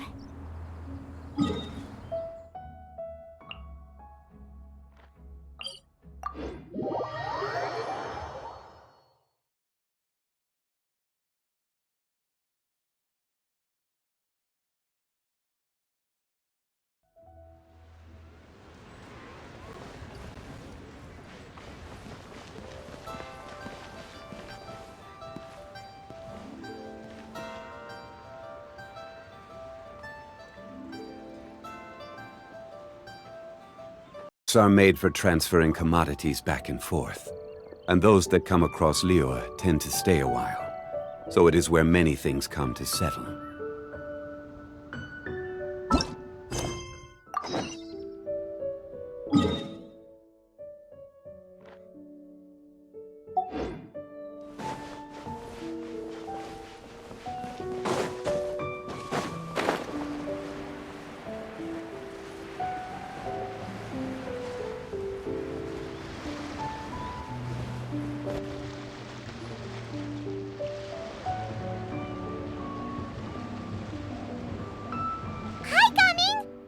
Sees you've certainly gotten an early start this morning. Playing games already, are we? Who won this time? You the one buying dim sum again? Hey, when you put it like that, it makes it sound like I'm always the one losing. Ah, perfect, you're all here. There's an important commission I need your help with. Alright, I've got the time. Where are the goods? Well, it's not just goods this time. I need you to escort a tea merchant and their wares from Chaoying Village to Liyue Harbor.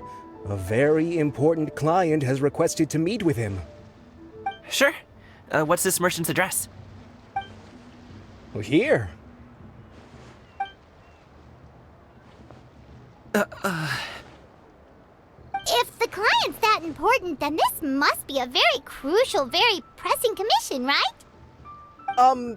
Of course, the sooner you complete it, the better. I would advise you to depart as soon as possible.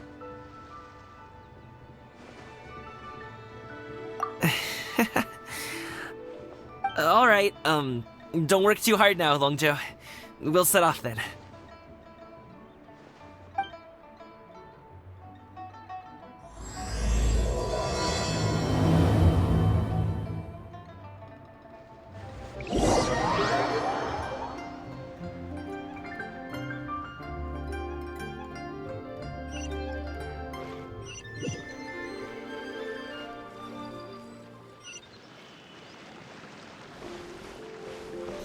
did great today, Gaming. Oh, do you want Paimon to tell a story? We're almost there.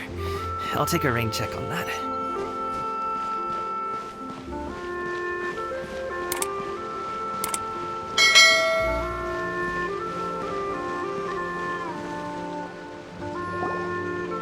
Hello, you must be the tea merchant heading to Liyue Harbor. We're here to escort you.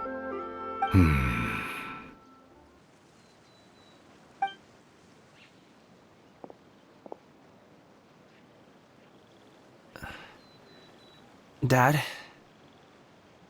Oh, so you're Gaming's father. It's nice to meet you. Just leave this delivery to him. Trust Paimon, he's got this in the bag. Gaming is super good at what he does. Everyone at the Secure Transport Agency says as much. Even the Ministry of Civil Affairs has nothing but good things to say about him. Seems like you've made some sort of name for yourself at least. The goods are all in order? Yes, they're all here. Then let's get going. A very important client has asked for you by name. You kinda have to come with us. Paimon doesn't know how we would explain ourselves if you just didn't show up. Plus, you'd be missing out on a huge money-making opportunity. I see. I suppose I will have to trouble you all to escort me, then. Let's go.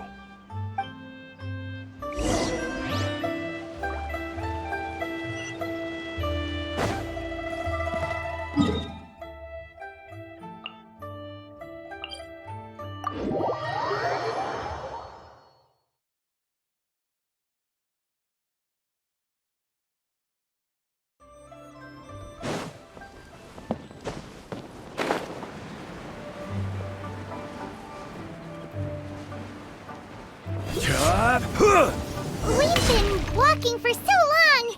Is anyone tired? How about we stop and rest for a bit? I'm fine. Gaming, don't you usually have some delicious snacks on you? Come on, bring them out so we can share them. I'm fine. Thank you. But the winter melon cake he gave us last time was so delicious. Have you ever tried it before, Mr. Ip? Paimon.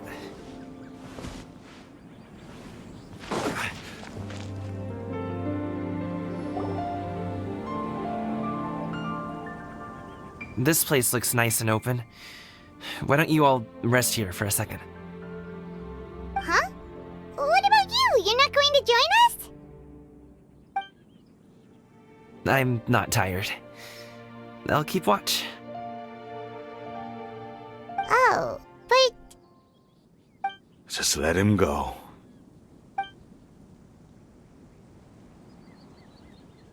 Okay, we'll just share amongst ourselves then. Did you know, Uncle Ip, that the flavor of these cakes changes depending on... Halt! Who goes there? It appears that one's movements were overly conspicuous. Enough of your musings. Focus. Focus on the matter at hand. Present your exquisite ornaments at once. Indeed. Bring them forth readily and without protest. Ah! What do we do? It seems as if these two are acting alone. It won't be difficult to subdue them, but they might have something else waiting in store for Dad. The best way to keep him safe is... Leave this to me. I'll handle them. Traveler, Paimon, take my dad and the goods away from here. No, Gaming. It's too dangerous. This is what I do.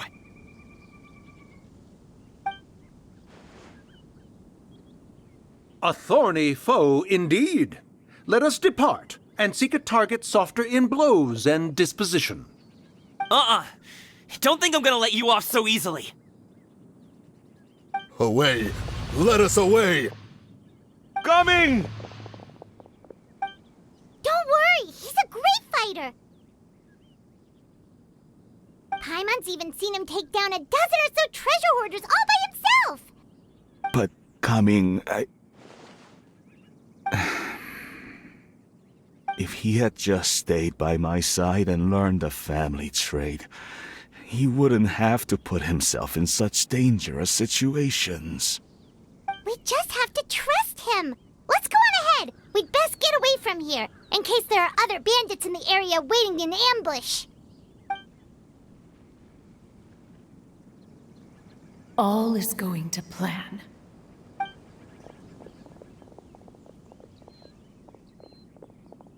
Okay, we should be good to stop here. Yangli? Oh no, what is he doing here? Good sir, please, listen to me.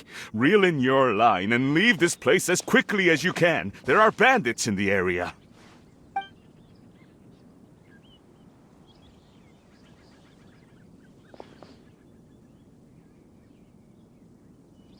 Bandits? Acting in broad daylight?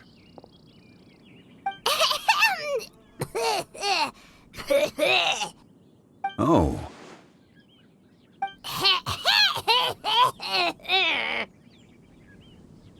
Ah, I see. It appears many people are catching a chill as of late. If your throat is bothering you, Paimon, perhaps some tea and rest are in order. Nope, no need. Paimon's fine. She just, had some cake stuck in her throat.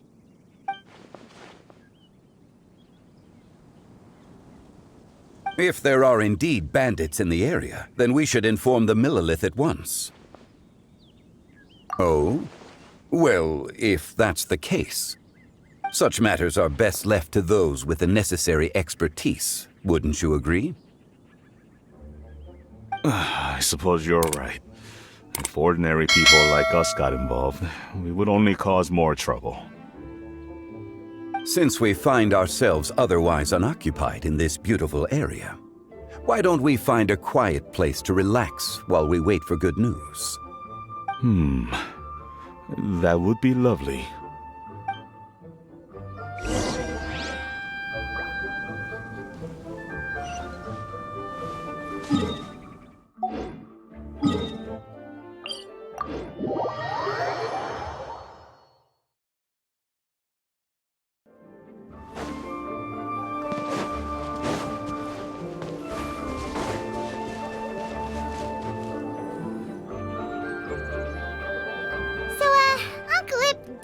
Reason to be worried.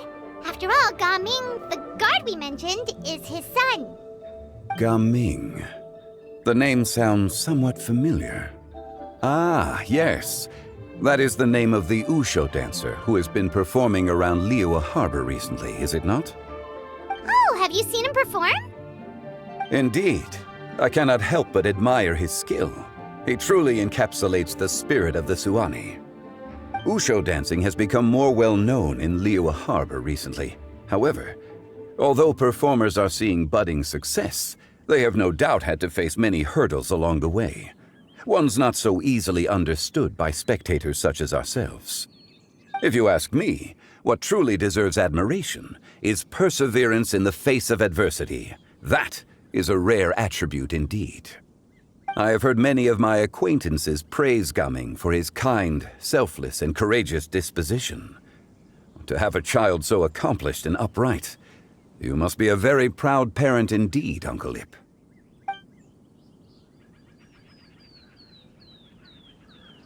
Seems like Zhangli has decided to skip the formalities. Well, he's a hard worker, yes. You should be sure to tell him you think that when he gets back.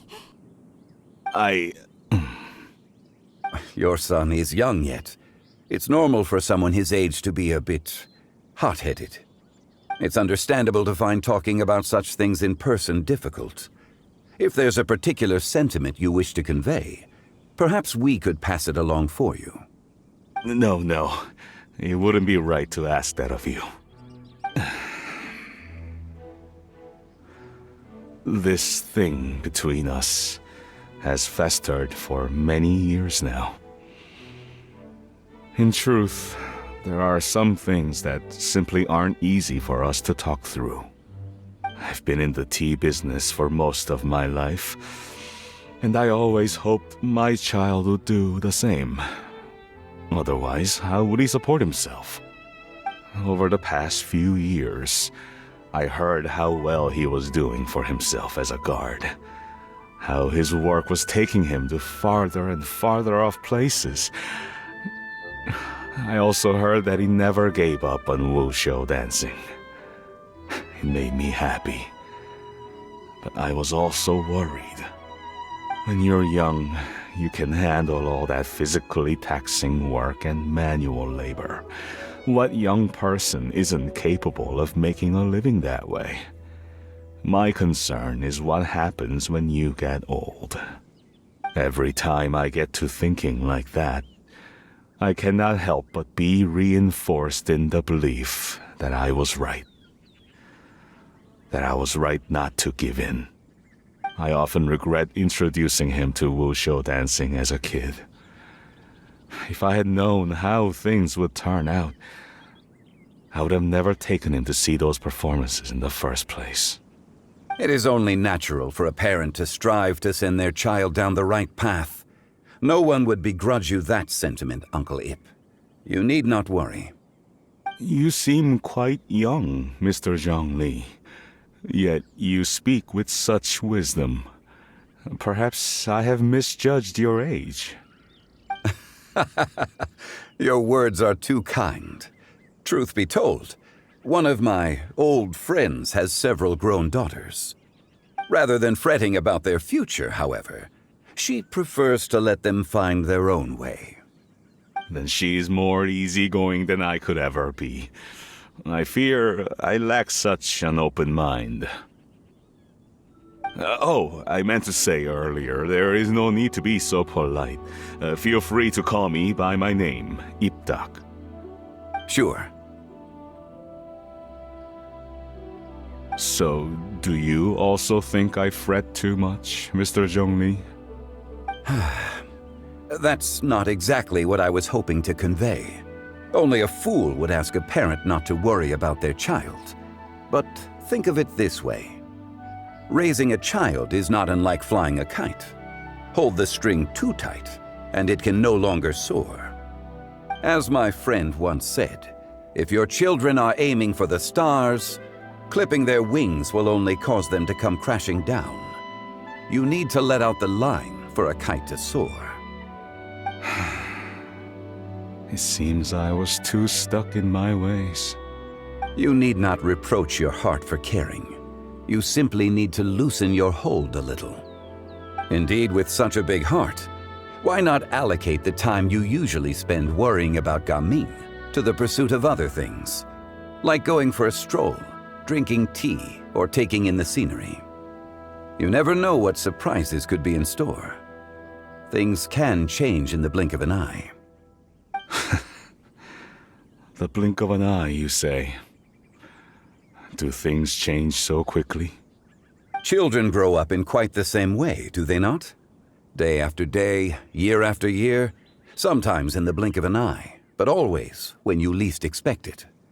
As a father, I'm sure you know that best. Yes, you can say that again.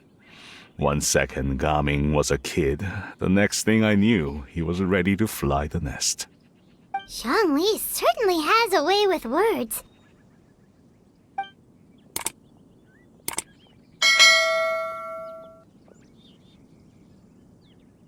Oh, Gaming is back!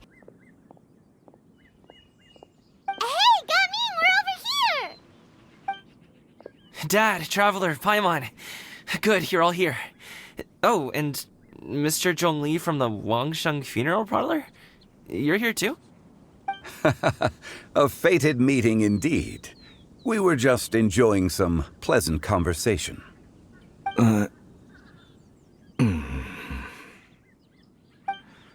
Is everything resolved? Well, you could say that. What does that mean? Traveler, Paimon, come with me. I need to talk to you. Huh? Oh, okay.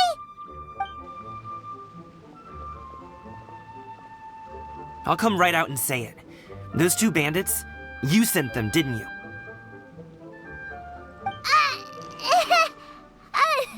So, that's how we're starting off? Can't look me in the eye, huh? Guess I'm right then. Okay, but how did you know? At first, their mannerisms seemed a bit stilted. But once I got close, it was obvious that they possessed great skills. I was right on their tail, and it should have taken only a few steps to catch up to them, yet somehow, I was never able to close that distance. People with that level of skill would have gone about things differently from the start, like sneaking up on us while we were distracted. Unless, of course, their real motive was to lure me away from the group all along. Wow, you're pretty quick on the uptake. I just have a lot of experience. I've dealt with many a ruthless bandit in my time, but I've never seen ones like them. In the end, I told them they would make good guards if they ever wanted to get back on the straight and narrow, and that they could hang out with me in Liyue Harbor anytime. You ever consider you might be a little too good at making friends? I'm guessing you guys were trying to help resolve things between my dad and me? I appreciate it, I really do. But this conflict between us has been going on for a long time. Even if those two were real bandits, and I was able to subdue them and show them what I was capable of, it wouldn't change anything. You've seen the way he talks to me. It's not like that at all! Your dad really cares about you. You should see the way he talks about you when you're not around. Zhongli was talking things through with him, and he nearly agreed to let it go. You don't believe us? He won't let it go. He can say as much as he wants to other people, but he won't talk to me. I'm certain of it.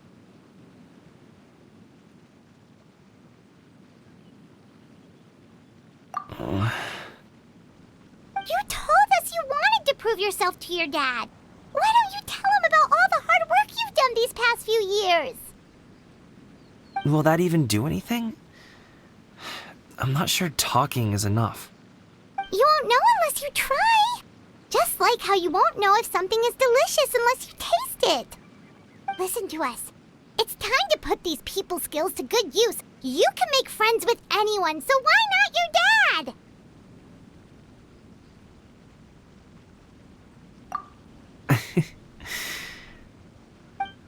I'll do my best.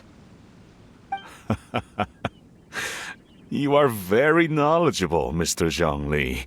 I'm impressed. Despite my being in the tea industry for several decades, it seems I still have much to learn about the art of tea tasting. You flatter me. It was nothing but a few humble musings. How much tea have you drank since we've been gone?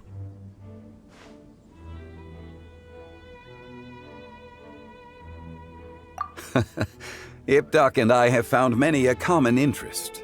Our friendship, much like a cup of tea, seems to grow stronger the longer it has to steep.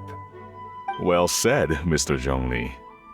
Gaming, Mr. Zhongli is very knowledgeable. You should take the opportunity to learn from people like him when you're in the city. Huh? Oh, of course. Zhongli.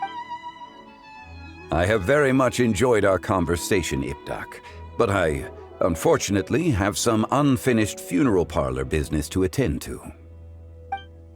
Oh, I hope I didn't keep you.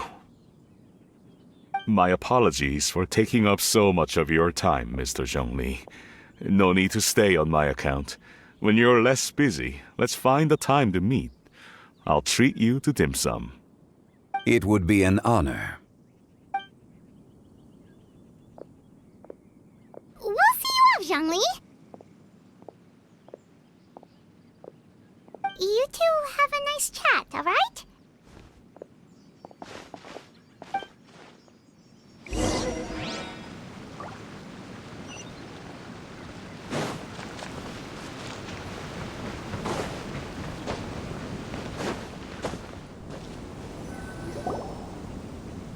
Thanks for helping us talk things through with Uncle Ip. Good thing you were able to pick up on what we were putting down. I have been around the both of you for some time now. You could say I have a certain level of expertise in that regard. As for my role in the conversation, think nothing of it. I hardly did anything noteworthy. You never change, do you? Why did you have us walk all this way? Paimon thought we just had to go far enough to be out of earshot. A friend approaches.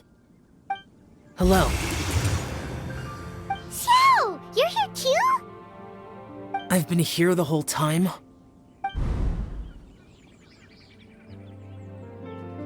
A ghostly kite. Could that elusive Director Hu be coming to Wangshu Inn once again? What is she doing here? I suppose it matters not. Given her relationship with Rex, well, Zhongli, I might as well go pay my respects.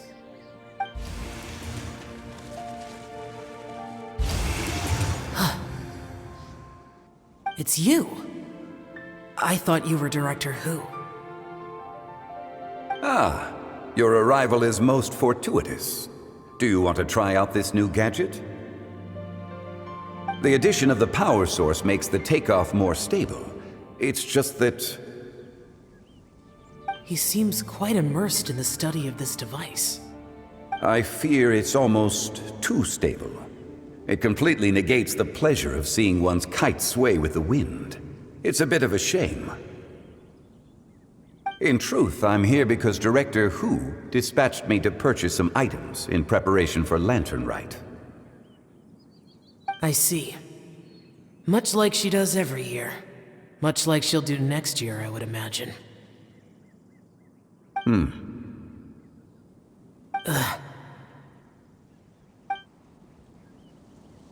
Am I wrong? Or has she once again sent you out to buy, what is it, sesame oil or something?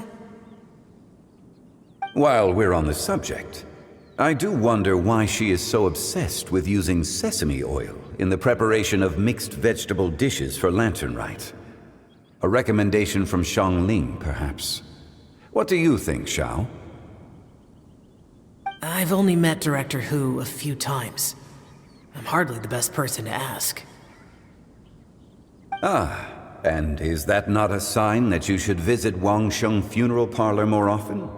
It wouldn't hurt to grace the parlor with your presence now and again, when you are otherwise unoccupied. This one here is a traditional kite, one without any equipped mechanical device. Director Hu tasked me with studying the differences between the two to determine which one is of greater merit.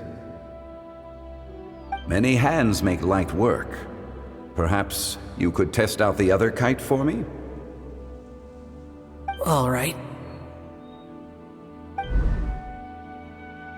I have made my comparisons. If speed is what you're after, the mechanical kite is the better choice. Wonderful. I shall pass that information along to Director Hu. I'll leave these two kites with you. Perhaps you can find a few friends with which to partake in the activity. You might find it to be an enjoyable use of your time. Oh, wait. Who enjoys kite flying? Well, I would imagine someone of your talent and wisdom is more than capable of finding out. So, you were testing out the kites for Hu Tao and even roped Xiao into doing it for you? Paimon didn't ask earlier because the situation was, awkward. I would hardly say I roped Xiao into anything. I simply sought the help of a friend. Besides, we did the testing together. Seems like our pool of competitors is growing.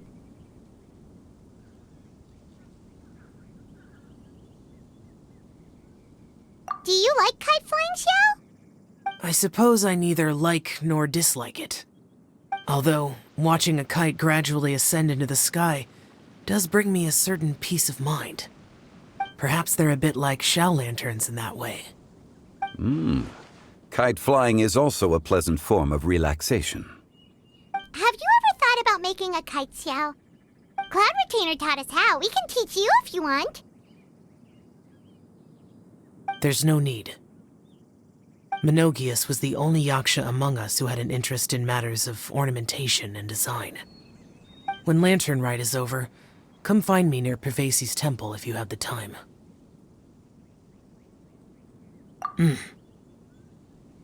It's getting late. I should go inform Director Hu of our findings. How's she been, by the way? Be sure to say hi to her for us. The last time I spoke to her, she mentioned that she would be visiting Chaoying Village in a few days. If you have the time, perhaps you could also make the trip. If you happen to run into her, you can pass along your regards in person. We'll keep that in mind. Take care, Zhongli. See you later. See you next time.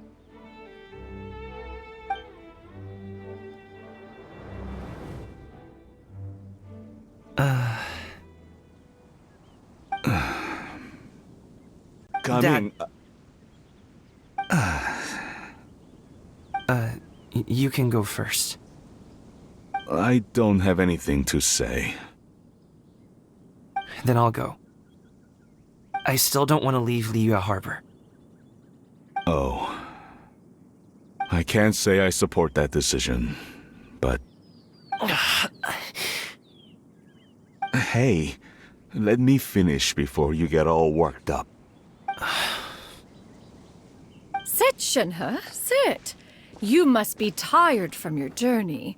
Shall I pour you a cup of tea, or would you prefer something else to drink? No need. I'm not tired. They're gone, Master. Perfect. The time is nigh for us to make an appearance. Do you remember the plan when recounted to you? Yes, Master. We aim to give them a demonstration of familial love. So I'll have whatever you are having. All right. What are Auntie Xianyun and Shenhe doing here? Just how many people are involved in this scheme? I suppose all I can do is just take a seat and see what happens. Perfect.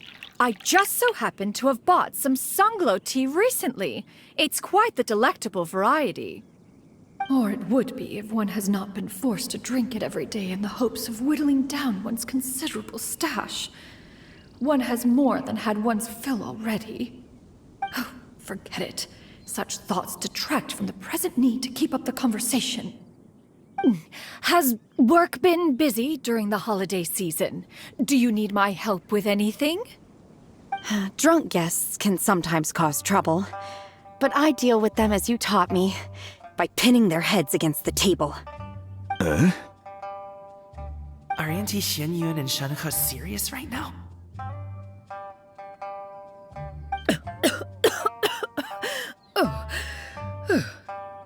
Oh dear.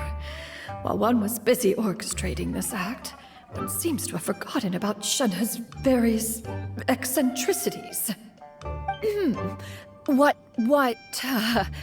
I meant to ask was, have you made any new friends?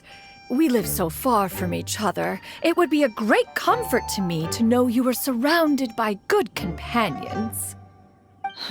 You already know of my past circumstances. Recently, I've been conversing with Guoba in the kitchen at night. Guoba can't talk, but his companionship is a comfort. The poor child. Her one friend can't even talk. I guess maybe Gaming is not doing so bad after all. Perhaps I've been too hard on him. Let's move on, shall we? Do you have any plans for today, Shenhe? How about we do something fun? That sounds about right. Take her to do something fun, and perhaps she'll loosen up a bit. Like we used to do when we would carry stones up and down the mountain from dawn until dusk, picking herbs to eat for dinner along the way? If that is what you ask of me, then that is what I shall do. Dad, here, have some tea. Or no, wait, let's not have any just yet. Yeah. I simply can't listen to that any longer. Coming. I'd like to finish what I was trying to say before. I don't support your decision to stay in Liyue Harbor, because living there is too hard on you. If you come home, there will be people to help you. I'm not saying we have to live under the same roof. I know our personalities are too similar to avoid butting heads. But you'll have your entire family around you. Your aunts, uncles, they'll all do whatever they can to help. You could get a less taxing job, and we could grab dim sum together from time to time. Huh. I didn't know dim sum was such an important affair, Master. Shh. Just think about it, okay? You don't have to decide now. Dad really has changed a lot. He would never have said these things to me before. But thank you, Dad.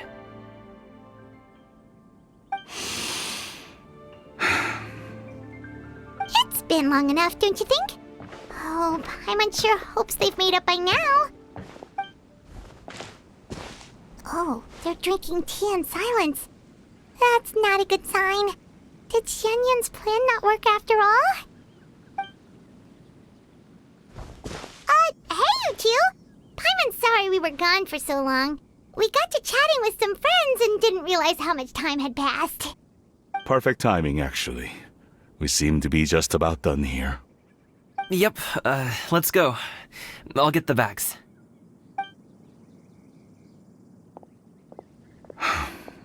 Gaming has grown a lot taller, hasn't he?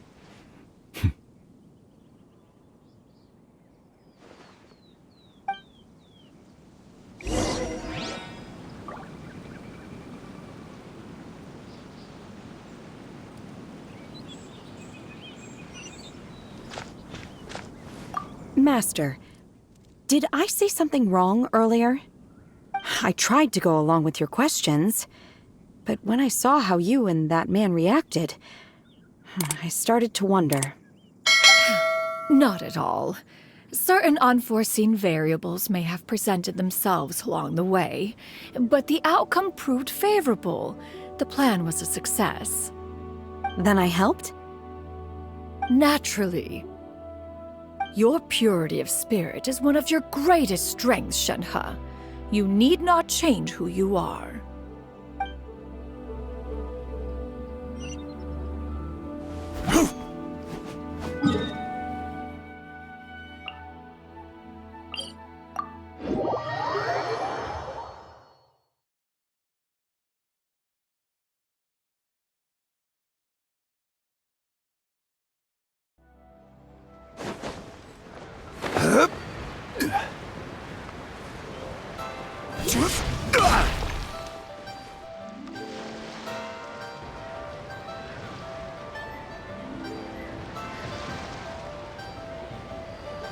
You must be Mr. Ip! Thank you for coming all this way. My name is Charlotte, and I'm a reporter from Fontaine. You can find me writing for the Steambird. I invited you here not just to purchase your fine tea, but also with the hope that you might be willing to sit down for a short interview. What do you say? An interview? To advertise my teas? I suppose you could think of it that way. We Fontainians are big tea drinkers too. The Fontaine Market. Then I'll need some time to adequately prepare. Perhaps we could sit down and discuss the questions you intend to ask in advance. Of course, of course! Please follow me.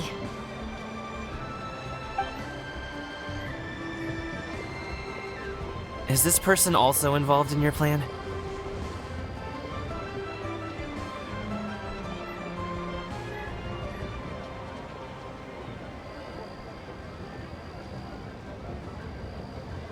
And here I thought I had lots of connections. I suppose I've been humbled. You sure know all kinds of cool and important people. Over here! Yoo-hoo! Over here! Huh? What? Auntie Shenyun? She probably wants to talk about the next phase of the plan. Let's go while your dad is still distracted.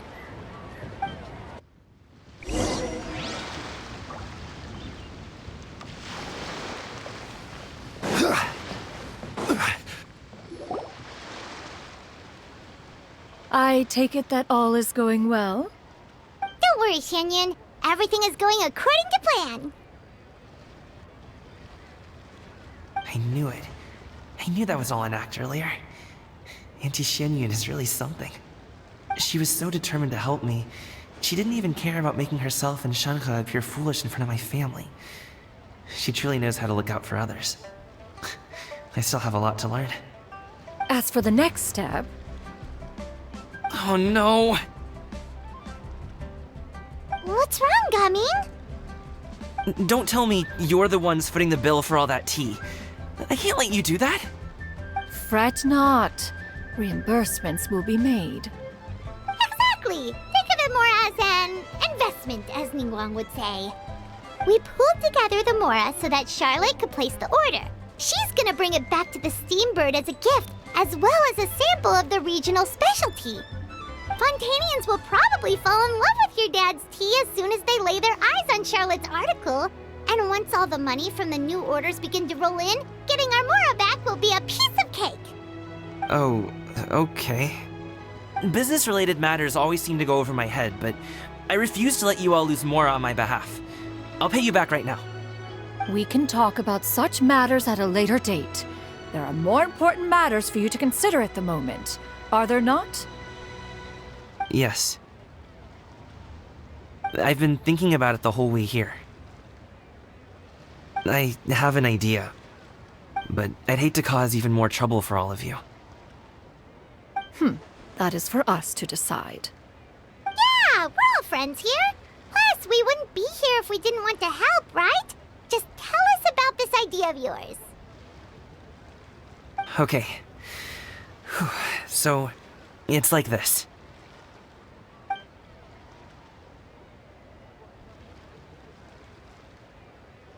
Got it! Just leave it to us. Let's split up and make it happen.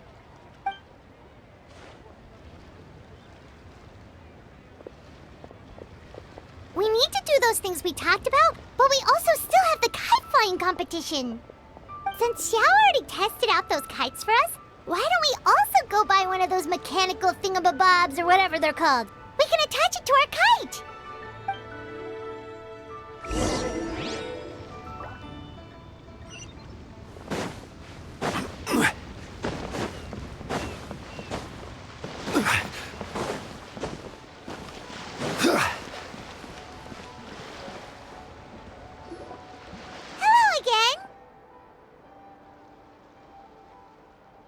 Welcome back! I see you returned from your trip. I really do have to thank you for all your help from before. Thanks to you, my daughter was able to build a kite with her grandmother that very same day. She even wrote a long letter telling me how much she loved it. Oh, you should really be thanking Gaming, not us! I'll be sure to. And are you here to buy a kite? Please, take your pick. Oh, we already have a kite. We wanted to buy one of those, device thingies from Fontaine. Do you sell them separately? Yes. Here you go. Please, take it, free of charge. The directions are in the box. It's not hard to install at all. It doesn't feel right for us to just take it. Well, nor would it feel right for me to take your Mora. Good luck in the kite flying competition. I'll be rooting for you. All right then, thank you.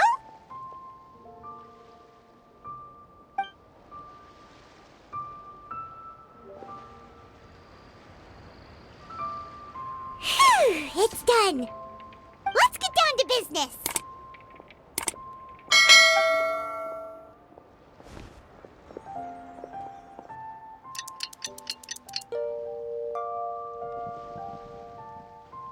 Looks like we finished everything we needed to do. Let's find a good place and put this thing into the sky.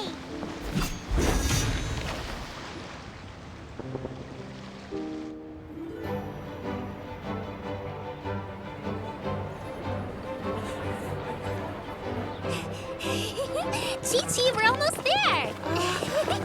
Okay.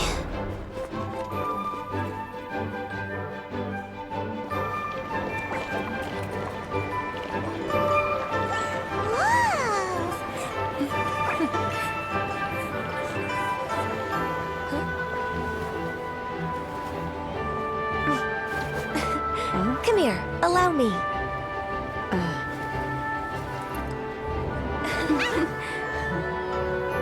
lantern rite is as festive as ever!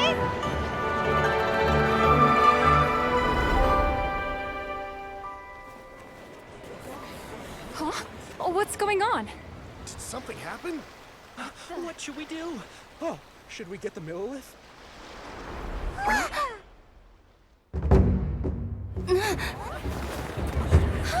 What's that?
Have I taken that many pictures already?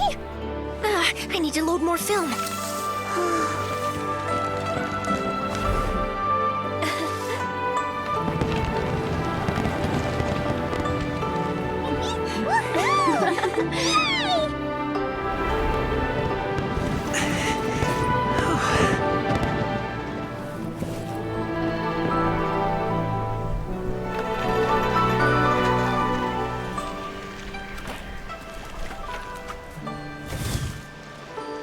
Wait, the wind.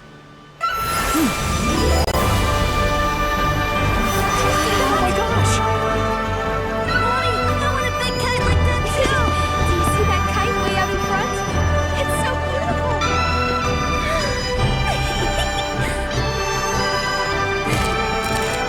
Happy Lantern Rite. Happy Lantern Rite.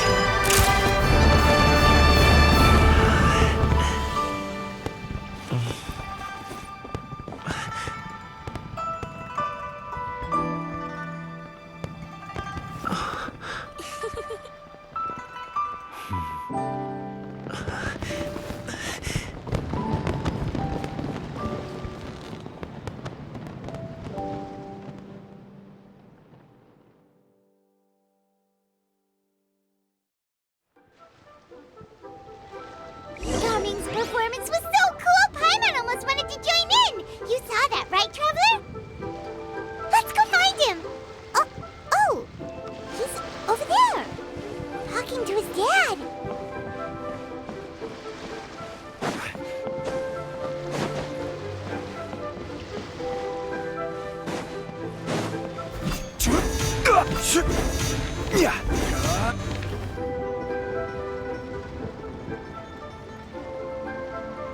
I think I'll head off now, if that's okay?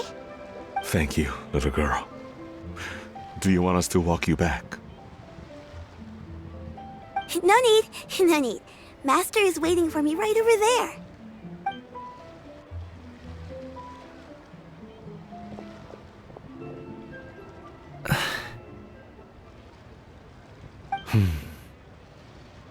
Son.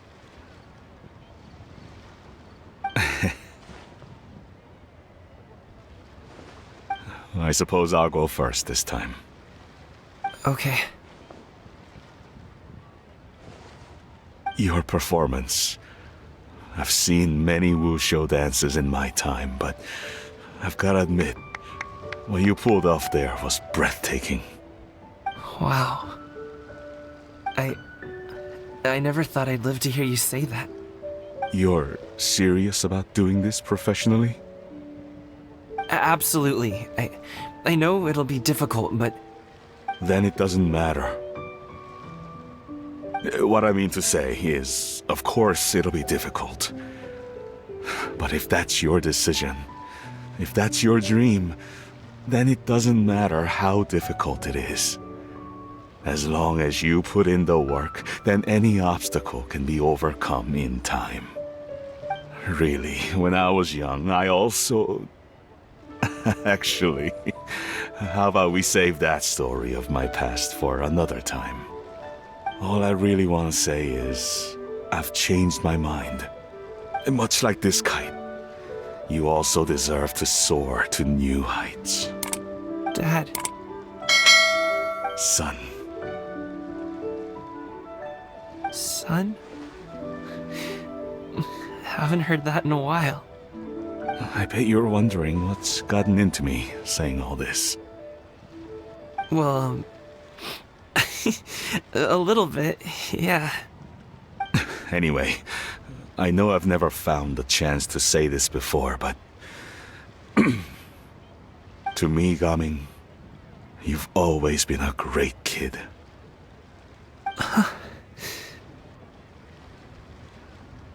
Alright, that's everything I've got. Did you have something you wanted to say, or...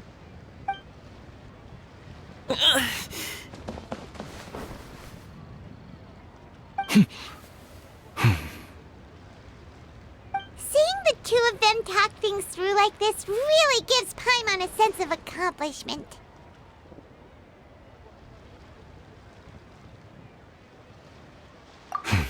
Now go. Over there. Your friends are still waiting for you. Huh? But you came all this way. I'll be staying in Liyue Harbor for a bit longer. When you have time, we can grab dim sum together. Your treat, right?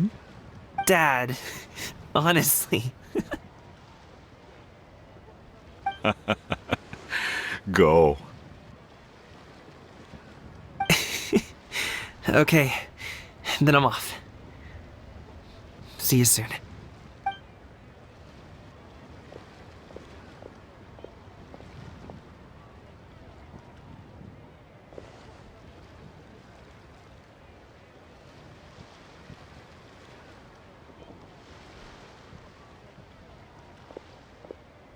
That's quite the smile you've got there, Gaming.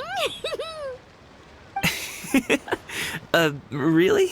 It's nothing to be embarrassed about.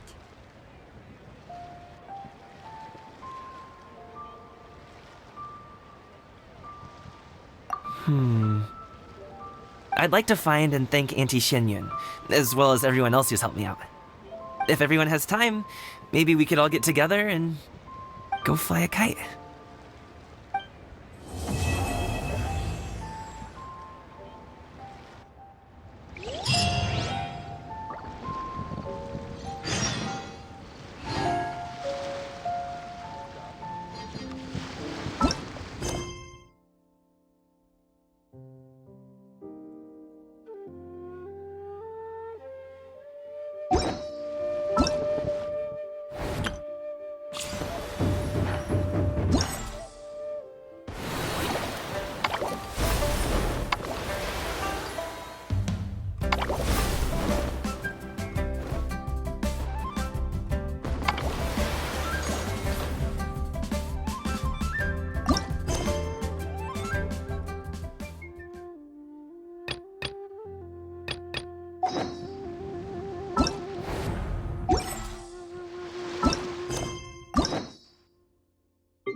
Where do you want to go next? If you'd like to see Liyue's tourist spots, I have a few references.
Osmanthus wine tasteth.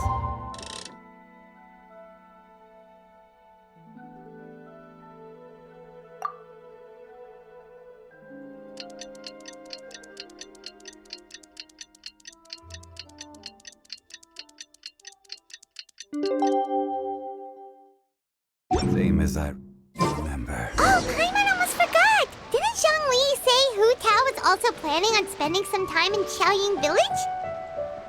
We didn't have anything else to do today, right? Why don't we go have a look around? Maybe we'll run into her. Oh, Lantern Rite was simply amazing. I'm not sure I'll be able to sleep tonight. Yep, and happy Lantern Rite to you.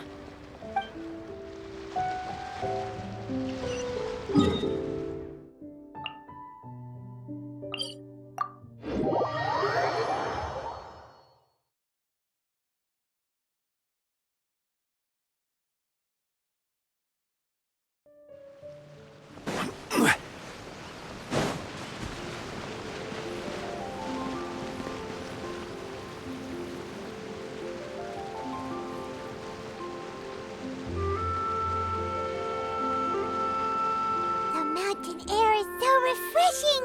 It makes Paimon feel like she could float around all day and never get tired. Cream! Gummies! Fuel fruit! Huh? Did you hear that? Sunshine! Blue skies! Good vibes! Right? So Paimon wasn't just hearing things. That voice sounds really familiar. Well, we've got the time. Why don't we go check it out?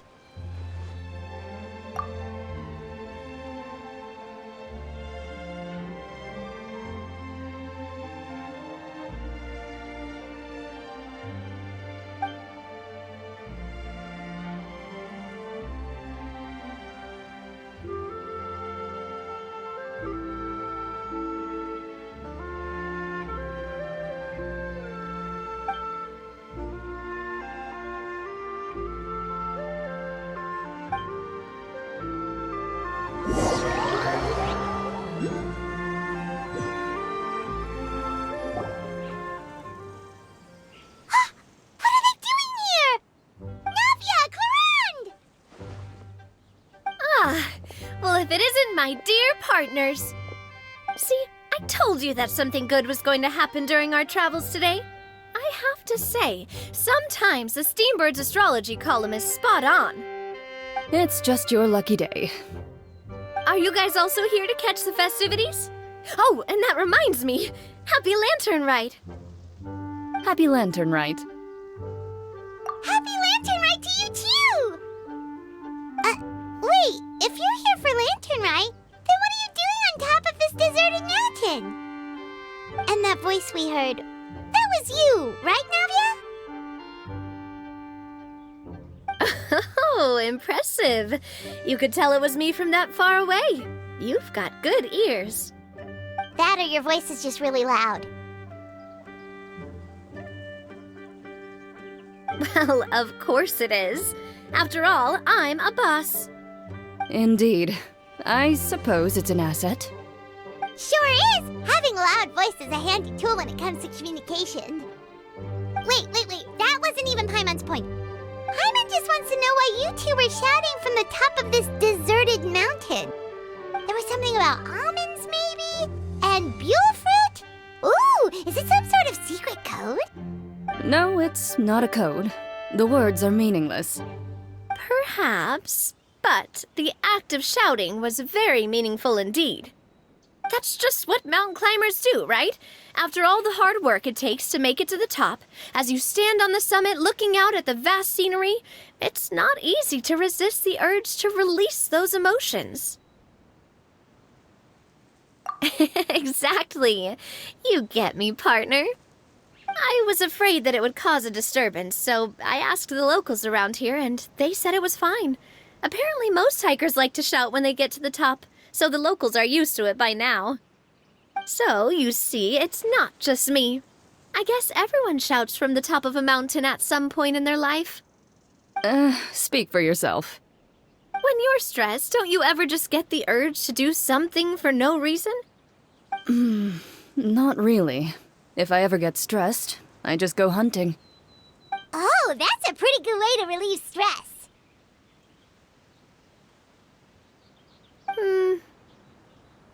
What I choose to hunt depends on my mood. Huh?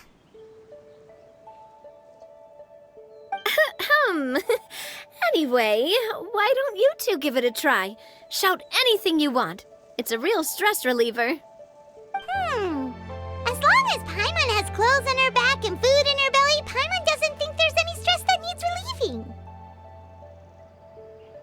Oh, I bet you guys are just too embarrassed to let loose. No need to be shy. Even Farina was shouting from the top of this mountain earlier. Huh? Did Paimon hear that right? Farina's also here? In Qiaoying Village? Believe in your ears. It is indeed as you heard. Actually, the reason we climbed this mountain in the first place was also because we heard the sound of shouting. Yes, we could just about make out someone yelling things like, "Help me!" and "What should I do?" So we hurried up here to check it out. And what do you know? Miss Farina was standing right there, all red in the face. She practically sprinted back down the mountain the minute she saw us. That reminds me. I believe what she actually said was, "So help me, I will figure out what I should do about this script." So, you could actually hear what she was saying? Why didn't you say so earlier? I thought someone was really in trouble. I figured we would come check out the situation either way. Why not let her keep some privacy? Oh, seems like you caught Farina in the middle of some stress relief as well. She probably would have never thought. No, she definitely would have never thought she would run into anyone she knew all the way out here. I think so. We ran into Nervalet on the way here as well, but he was already on his way back, so they probably weren't together. What? Nervalet was here too? What was he doing here? It couldn't have been for vacation. I think it just might have been, actually. But apparently he only stayed for half a day before heading back. He's a very busy man. Neuvillette is not the type to take much time off. Taking even a half day for himself is already a huge step in the right direction. Didn't Charlotte publish an article on the Liyue tea industry recently? Maybe he was inspired to come buy some tea after reading that article. You know, just like you were. My situation is completely different. I'm here because I was asked to accompany you. The tea purchase is simply an added bonus of this location. You Fontanians and your tea drinking. Oh, it's not for me. I lost a bet with Ridesley, and now I have to buy him something. It was just a spur-of-the-moment sort of bet. Ridesley gets really invested in that sort of thing, but he couldn't care less about what he wins in the end. You could give him mint plants that you plucked from the side of the road, and he wouldn't even mind. If only he was that easygoing when it came to talking business. In any case, I'm pretty sure the tea you bought is this region's specialty. What is it called again? Nervalette even mentioned it earlier. Yes, that's the one. You didn't really buy 10 boxes, did you? Please, do I look like someone who would fall for that sort of marketing trap? That reminds me. You guys said you only came up here because you heard my voice, right? I hope it didn't put you out. You must have had other plans for the day. Oh, that's right. Hu Tao!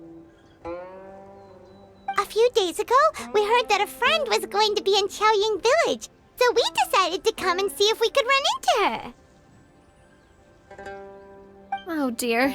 We've been chatting for quite some time. I'm sorry for keeping you. That's good. We should probably head out and look for Hu Tao. No need to stay on our account. We just got up here, so we're gonna stay around for a little longer. Go and meet your friend. We can meet up in Qiaoying Village later. Sounds good. We're gonna head down the mountain then. See you later!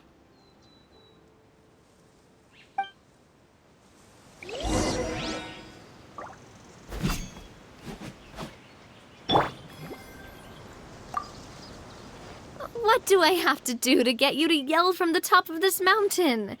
Name your price. You really want to hear it that bad, huh? I'm just curious is all. I have a feeling you'll say something amazing. I will pass. I prefer to let actions speak louder than words.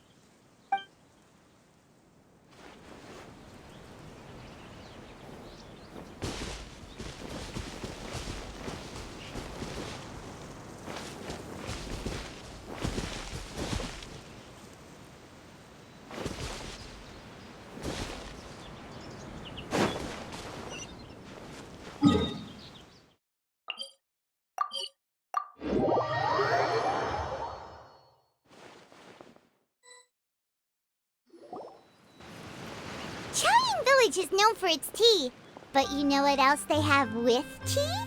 That's right, dim sum! Didn't Gaming say something about dim sum being eaten in the morning? Oh, Paimon wonders if we can still get some at this time of day. Oh, well that's fine too. Paimon doesn't care what kind of tea it is as long as it comes with some tasty snacks.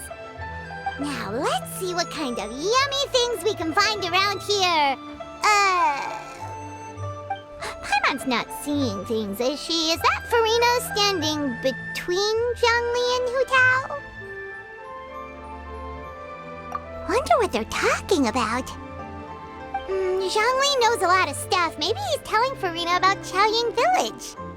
Oh, or maybe Hu Tao is trying to rope Farina into being one of her clients.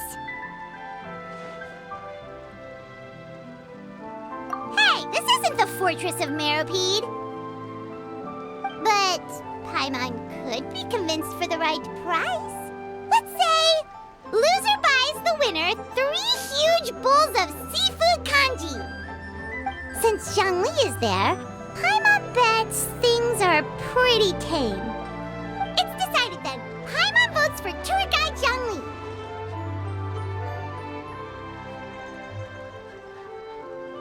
All right, no time to waste. Let's go see who's right.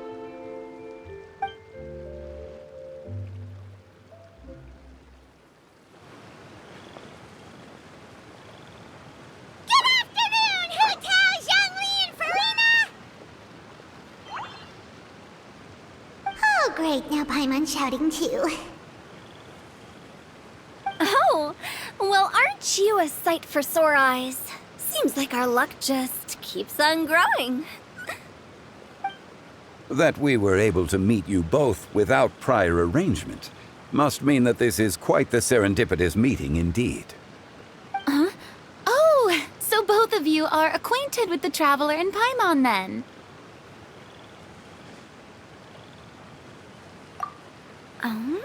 Looks like someone's learned a thing or two from Zhongli. I must admit, I'm a bit surprised to see you here, Traveler. But seeing as you're a hero who's been all over Teyvat, it makes sense that you would be well-traveled and well-connected. Since we have found ourselves in each other's company within this fertile land, allow me to take this opportunity to wish you a happy Lantern Rite. It appears you have been to Fontaine, then. Given your proclivity to spread good deeds wherever you go, it's no surprise that you would make the acquaintance of a celebrity as illustrious and celebrated as Miss Farina. That's quite high praise. What I mean to say is, you flatter me, Mr. Zhongli. Although I've built up a certain following within Fontaine, it is no reflection of strength or wisdom. I stand before you right now as nothing more than an ordinary traveler in search of beautiful scenery and creative inspiration. There is definitely more to Mr. Zhongli than meets the eye. I could tell as much from our conversation earlier. Given his breadth of knowledge on both academic and worldly matters, there's no way he hasn't heard about what happened in Fontaine.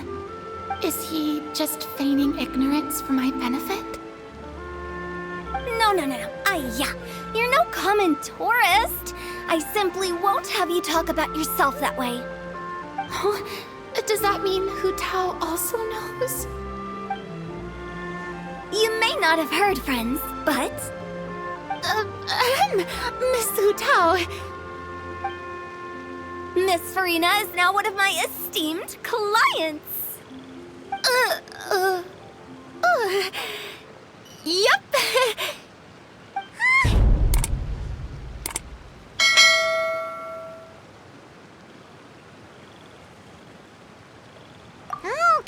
Okay, you win. Guess Paimon will have to break into the hidden stash at the bottom of her shoe. What's this about winning something? Don't tell me. You two were placing bets on us.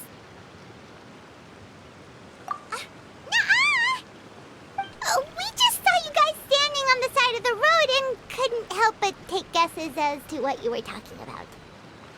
Oh, I see. That means you, my friend, must have guessed that I was trying to promote my business to Miss Farina. That I do, my friend. What was Paimon's guess then? Paimon thought Zhongli was showing the newbie around. By newbie, you mean me, right? If that's the case, then Paimon's guess was also correct. Oh, that's right. Mr. Zhongli was telling me about some great sightseeing spots in the area. Ha! You see? Paimon was right too! Since both of our guesses were right, there can't be a winner or a loser.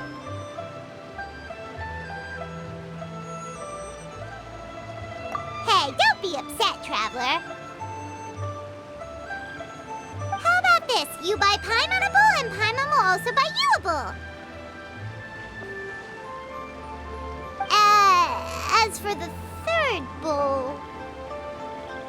Since I was the subject of the bet, perhaps it should go to me? You know, as a congratulations for the huge deal I just struck.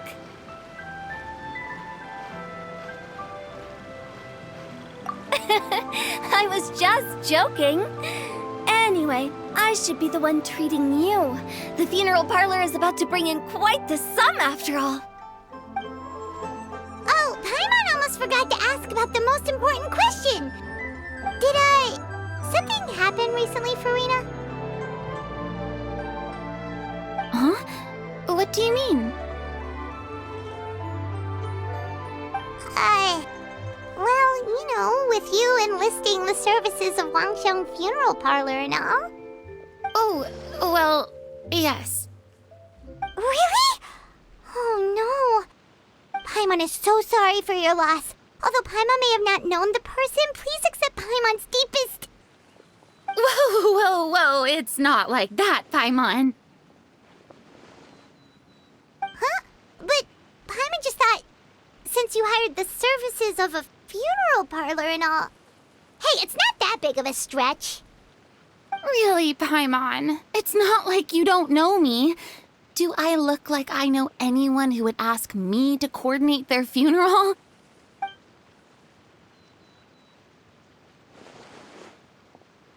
Miss Hu Tao is simply helping prepare some props for my film. Not too long ago, I read a collection of horror stories from Liyue. The content was spectacular. In fact, I still feel the need to sleep with the light on even now. Anyway, that's not the point.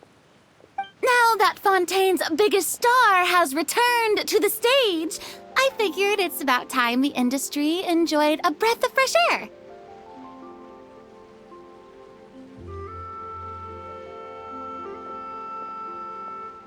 Hey, that's pretty good. I'll have to remember that for my ad posters. Oh, Paimon sees. That makes a lot of sense. So, did you come to Liyue just to enlist the services of Longxiang Funeral Parlor? Well, not exactly. My original plan was to just relax and enjoy the sights. But then I ran into Miss Hu Tao and Mr. Zhongli, and well, you know the rest. I suppose it was meant to be. It was a fated meeting indeed. Zhongli sure loves his lofty turns of phrase. But if you ask me, it's all thanks to that man who stopped to ask for directions. Oh? Who was it? It's someone you know. Wanna take a guess? What? How did you guess that on your first try? Very impressive, my friend. Your guessing game is spot on today.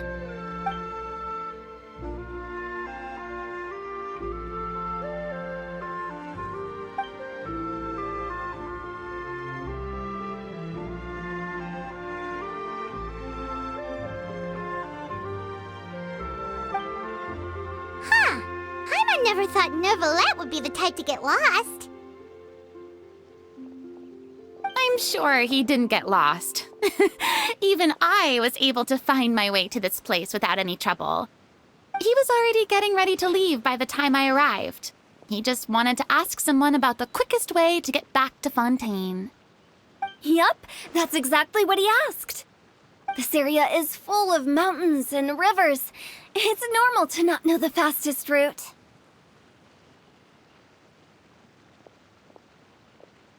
So, were you the one that pointed him in the right direction, Hu Tao? Of course. I'm also a guide of sorts, you know. So naturally, I also have a great sense of direction. But speaking of your friend... What about him? He doesn't get out much, does he? Ah, no wonder.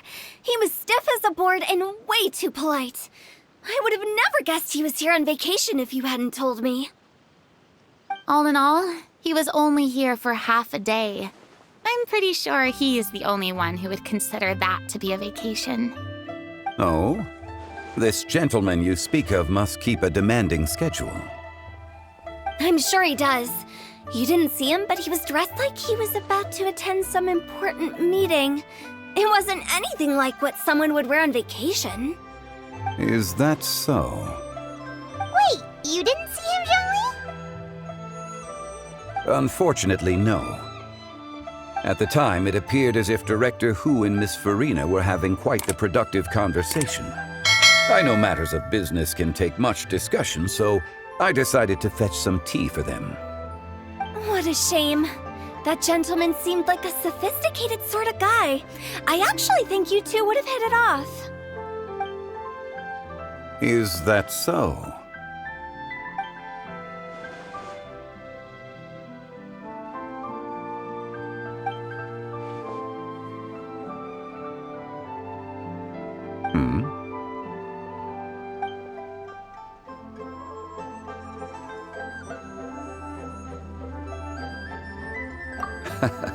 To borrow Miss Farina's turn of phrase, perhaps it just wasn't meant to be. Well, with the traveler around, I'm sure you'll have a chance to get to know each other at some point. That's right! She's got more friends than she knows what to do with!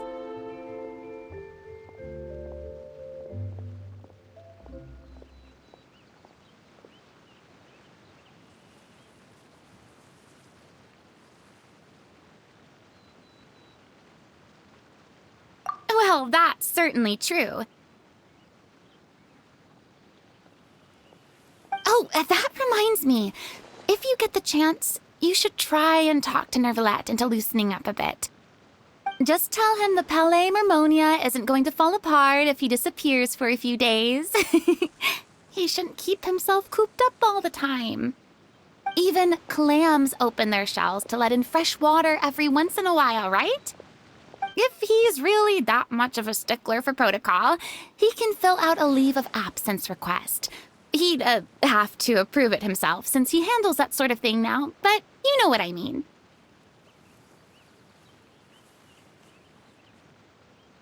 Seems like this gentleman is also in charge of something pretty important.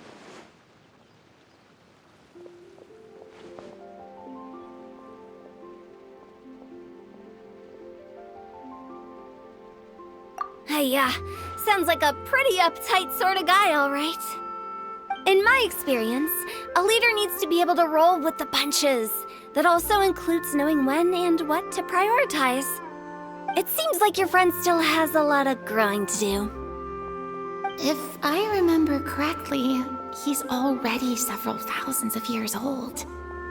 You're quite right, Miss Hutao. Oh? Traveler, Miss Farina, those two individuals over there appear to recognize you. Oh, it's Navia and Clarand! Hey, over here!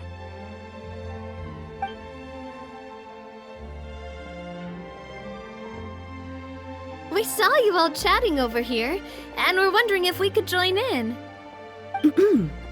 Please, excuse the interruption. Oh, so polite. No apologies necessary. Any friend of the Traveler and Miss Farina is a friend of mine. Ah, straight to the point. I like it.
It's getting late. If we want to catch a boat back before dark, we should probably get going. Indeed. Then, Miss Farina. Oh, yes? When are you planning to head back? Do you need us to escort you? Oh, I don't think that will be necessary. I mean, you're not my subordinate anymore.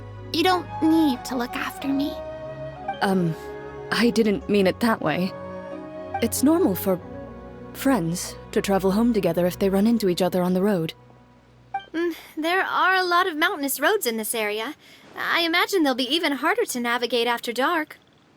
Exactly. Just like in those ghost stories. 8 paths converge in a wood. Beside them an old house is stood. If you dare to go inside, not a soul will greet your eye.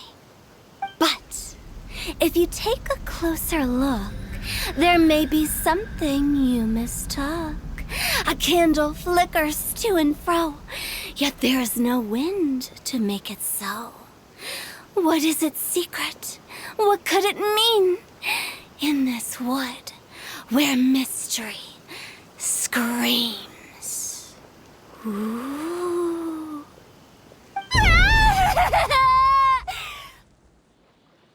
My dear demoiselles, ladies, no, I mean friends, please take me with you.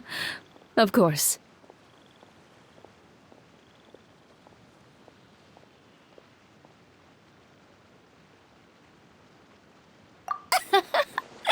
Gotta say, Farina, you are really quite the character. By the way, did I hear you mention that Clorand used to work under you?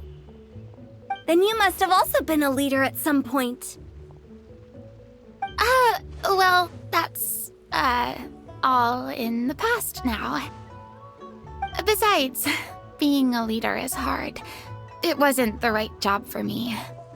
I prefer how things are now. I can come and go as I please, and get to enjoy the sweet taste of freedom. I see.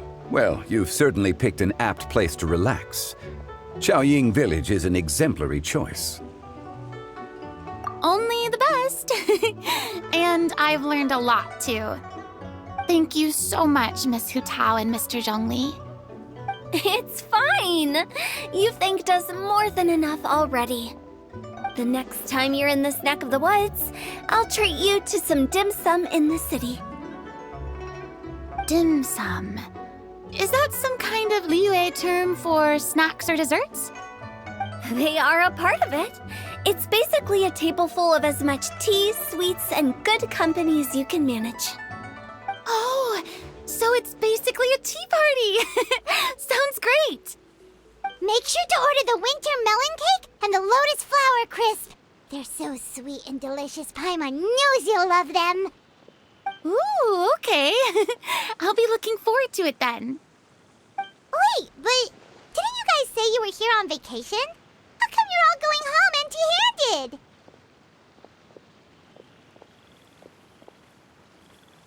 Of course I am. I bought tons of fun things to bring home with me. A kite, a parasol, a little tin frog that jumps. Oh, and a stuffed toy of a mythical beast.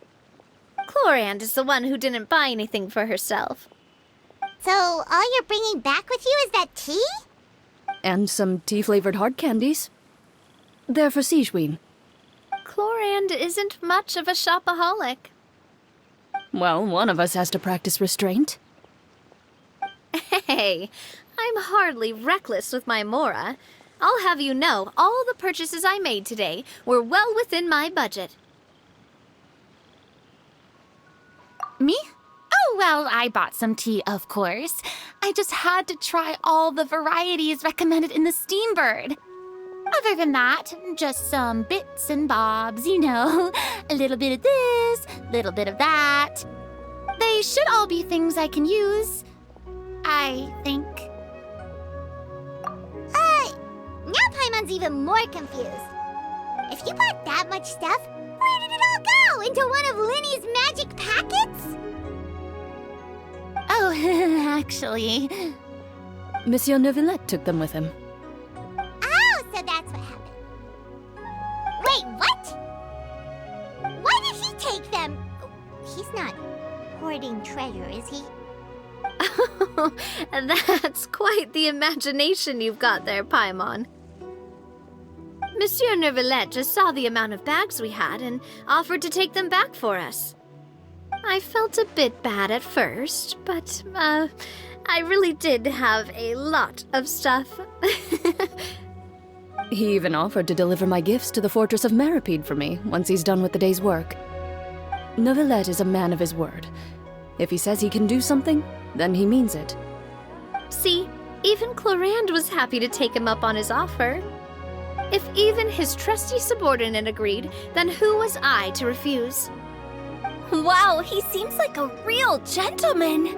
Maybe he's not as uptight as I thought. If only the funeral parlor had an employee as thoughtful, proactive, and responsible as him. Right, Zhongli? Indeed. Corak said Nervalet offered to deliver her gifts to Risley. So if we go to the entrance of the Fortress of Meripede, maybe we'll run into Nervalet. But we don't know exactly when he'll show up.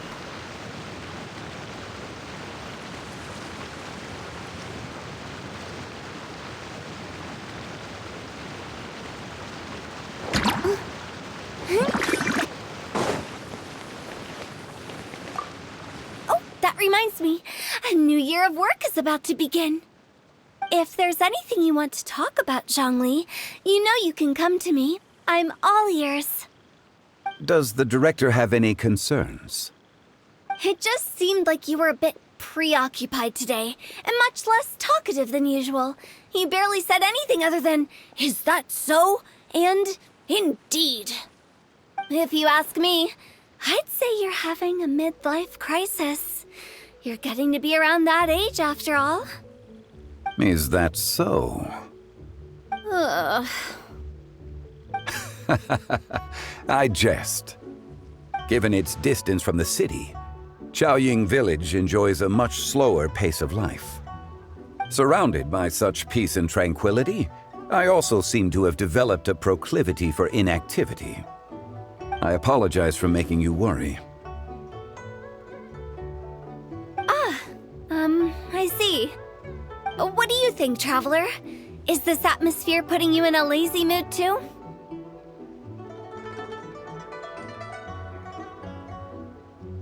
Wow, you are getting really good at these kinds of lines. Indeed.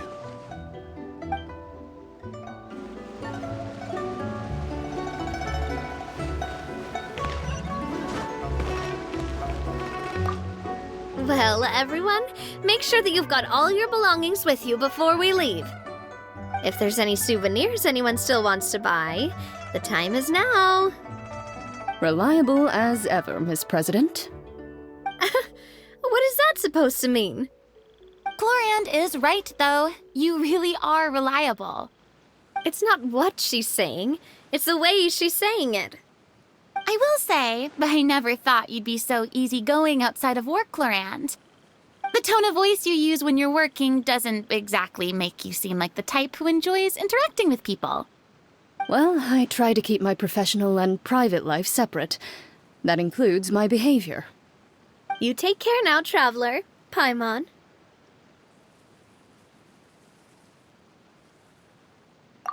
Trying to act cool now, are we?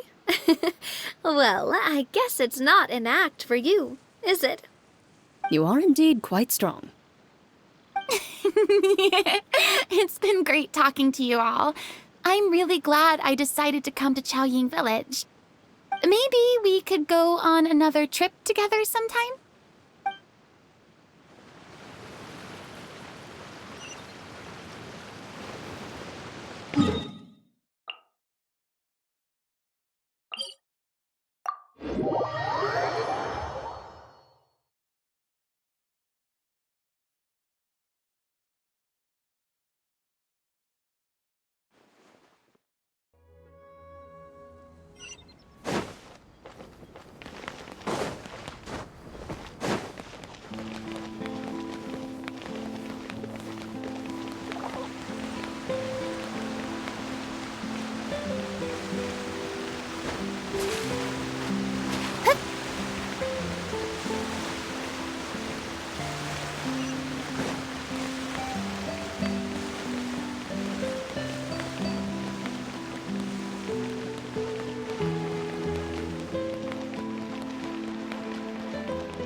Oh, it's you.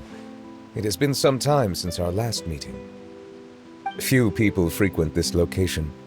Since I was able to conclude my work early for the day, I thought I might take a walk and avail myself of this area's peace and quiet. You call this early? Do you always work this late, Neuvillette? Strictly speaking, that depends on the agenda for the day. I am hardly bereft of time, however, so working late is of little consequence to me. Really? If you have so much time on your hands, then why did you only go to Chaoying Village for half a day? First, I should clarify that I was referring to my lifespan, rather than the time at my disposal on any given day. Second, I was unaware you possessed knowledge of my trip to Chaoying Village. I see.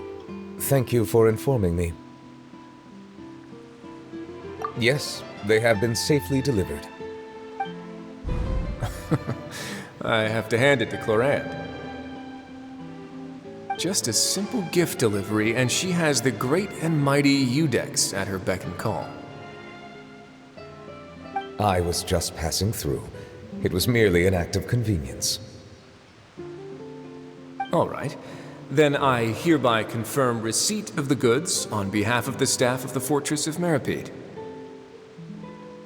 A verbal receipt of confirmation? Is such a formality really necessary for a small matter such as this? Guess not. This quantity of tea, though, seems a little excessive for a gift, don't you think? Before you know it, they'll start accusing me of taking bribes. About that. Much of that is my own excess, I'm afraid. Oh? Why? What happened? It was buy 10 boxes, get half off. Ah, that explains it then. Well, go ahead and leave them to me. I'll get through this stash as fast as I can. You have my thanks. Oh, there's something else I'd like to give to you. This is a stone slate, engraved with a symbolic design. While that is an apt description, it is in actuality a legal codex. A legal codex, huh? Before the advent of modern writing utensils, information was recorded on stone slabs such as this. The law was no different. Okay. Since ancient times, the scales of justice have symbolized the fairness and impartiality of judiciousness. As a tribute to that sentiment, this slate was designed after a traditional legal codex and engraved with a symbol instead of text. During my travels recently, I chanced upon a roadside stall offering tourists the opportunity to try their hand at the ceramic arts, so I decided to have a go. We joked with Clorant some time ago about gifting you a legal codex. So, here you go. Ah, so that's what this is about. I did not expect you to remember it as well. In any case, I hope this can be considered as a reasonable attempt to join in on the banter. It is a very good attempt. I suppose I shouldn't be surprised. Even your sense of humor centers around the law. That's an impressive level of commitment. Well, a gift of this significance deserves to be put on display, and I know just the place. Front and center in the Fortress's showroom. Surely there's no need for such a grand gesture. Just kidding. I don't have anything like a showroom. But we do have a storage room. We can put it next to all the mechanical parts Sijuin has collected. That sounds good to me. So that's what you were doing in Chaoying Village. Indeed. Of course, while I was there, I also took the opportunity to taste the local spring water. The aftertaste is much purer than what I have delivered to me in Fontaine. It stands to reason that the long-distance transport has a tendency to imbue the water with extraneous emotion. If you want to experience the true flavor, you simply have to go to the source. Perhaps I should organize some time off to do the same elsewhere.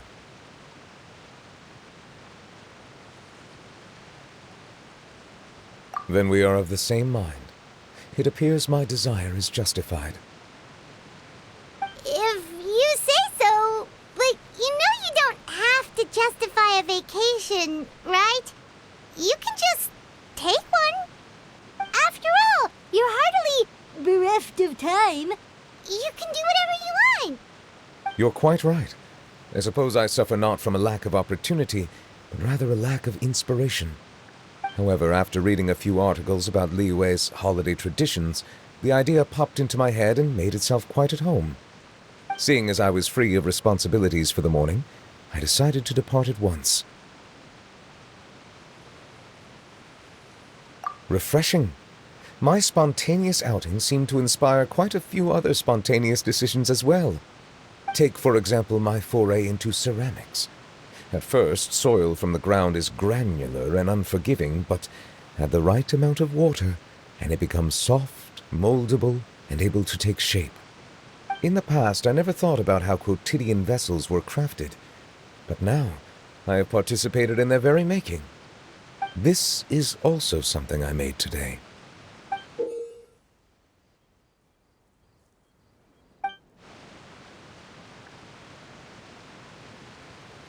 That's a ladle?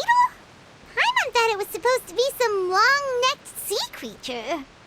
That was indeed one of my inspirations. Really? You like it? To tell you the truth, given your unexpected arrival, I find myself quite unequipped to give you the welcome you deserve. Around such an important holiday such as this, human custom would dictate that gifts should be in order. But I'm afraid this is all I can offer. If you'll have it, that is. That is precisely why it would do me such a great honor if you accepted.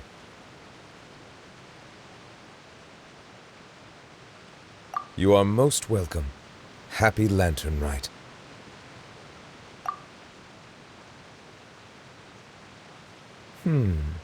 Approve a leave of absence request for myself. That sounds like it could easily lead to a vicious cycle of self-indulgence, something which couldn't be in further violation of protocol. But I suppose I understand her point. My proclivity to refrain from personal outings does, in part, originate from a sense of responsibility toward my duties. But it is also due to a lack of desire to engage in the human world. But now I see that the human world is indeed full of many interesting places to discover.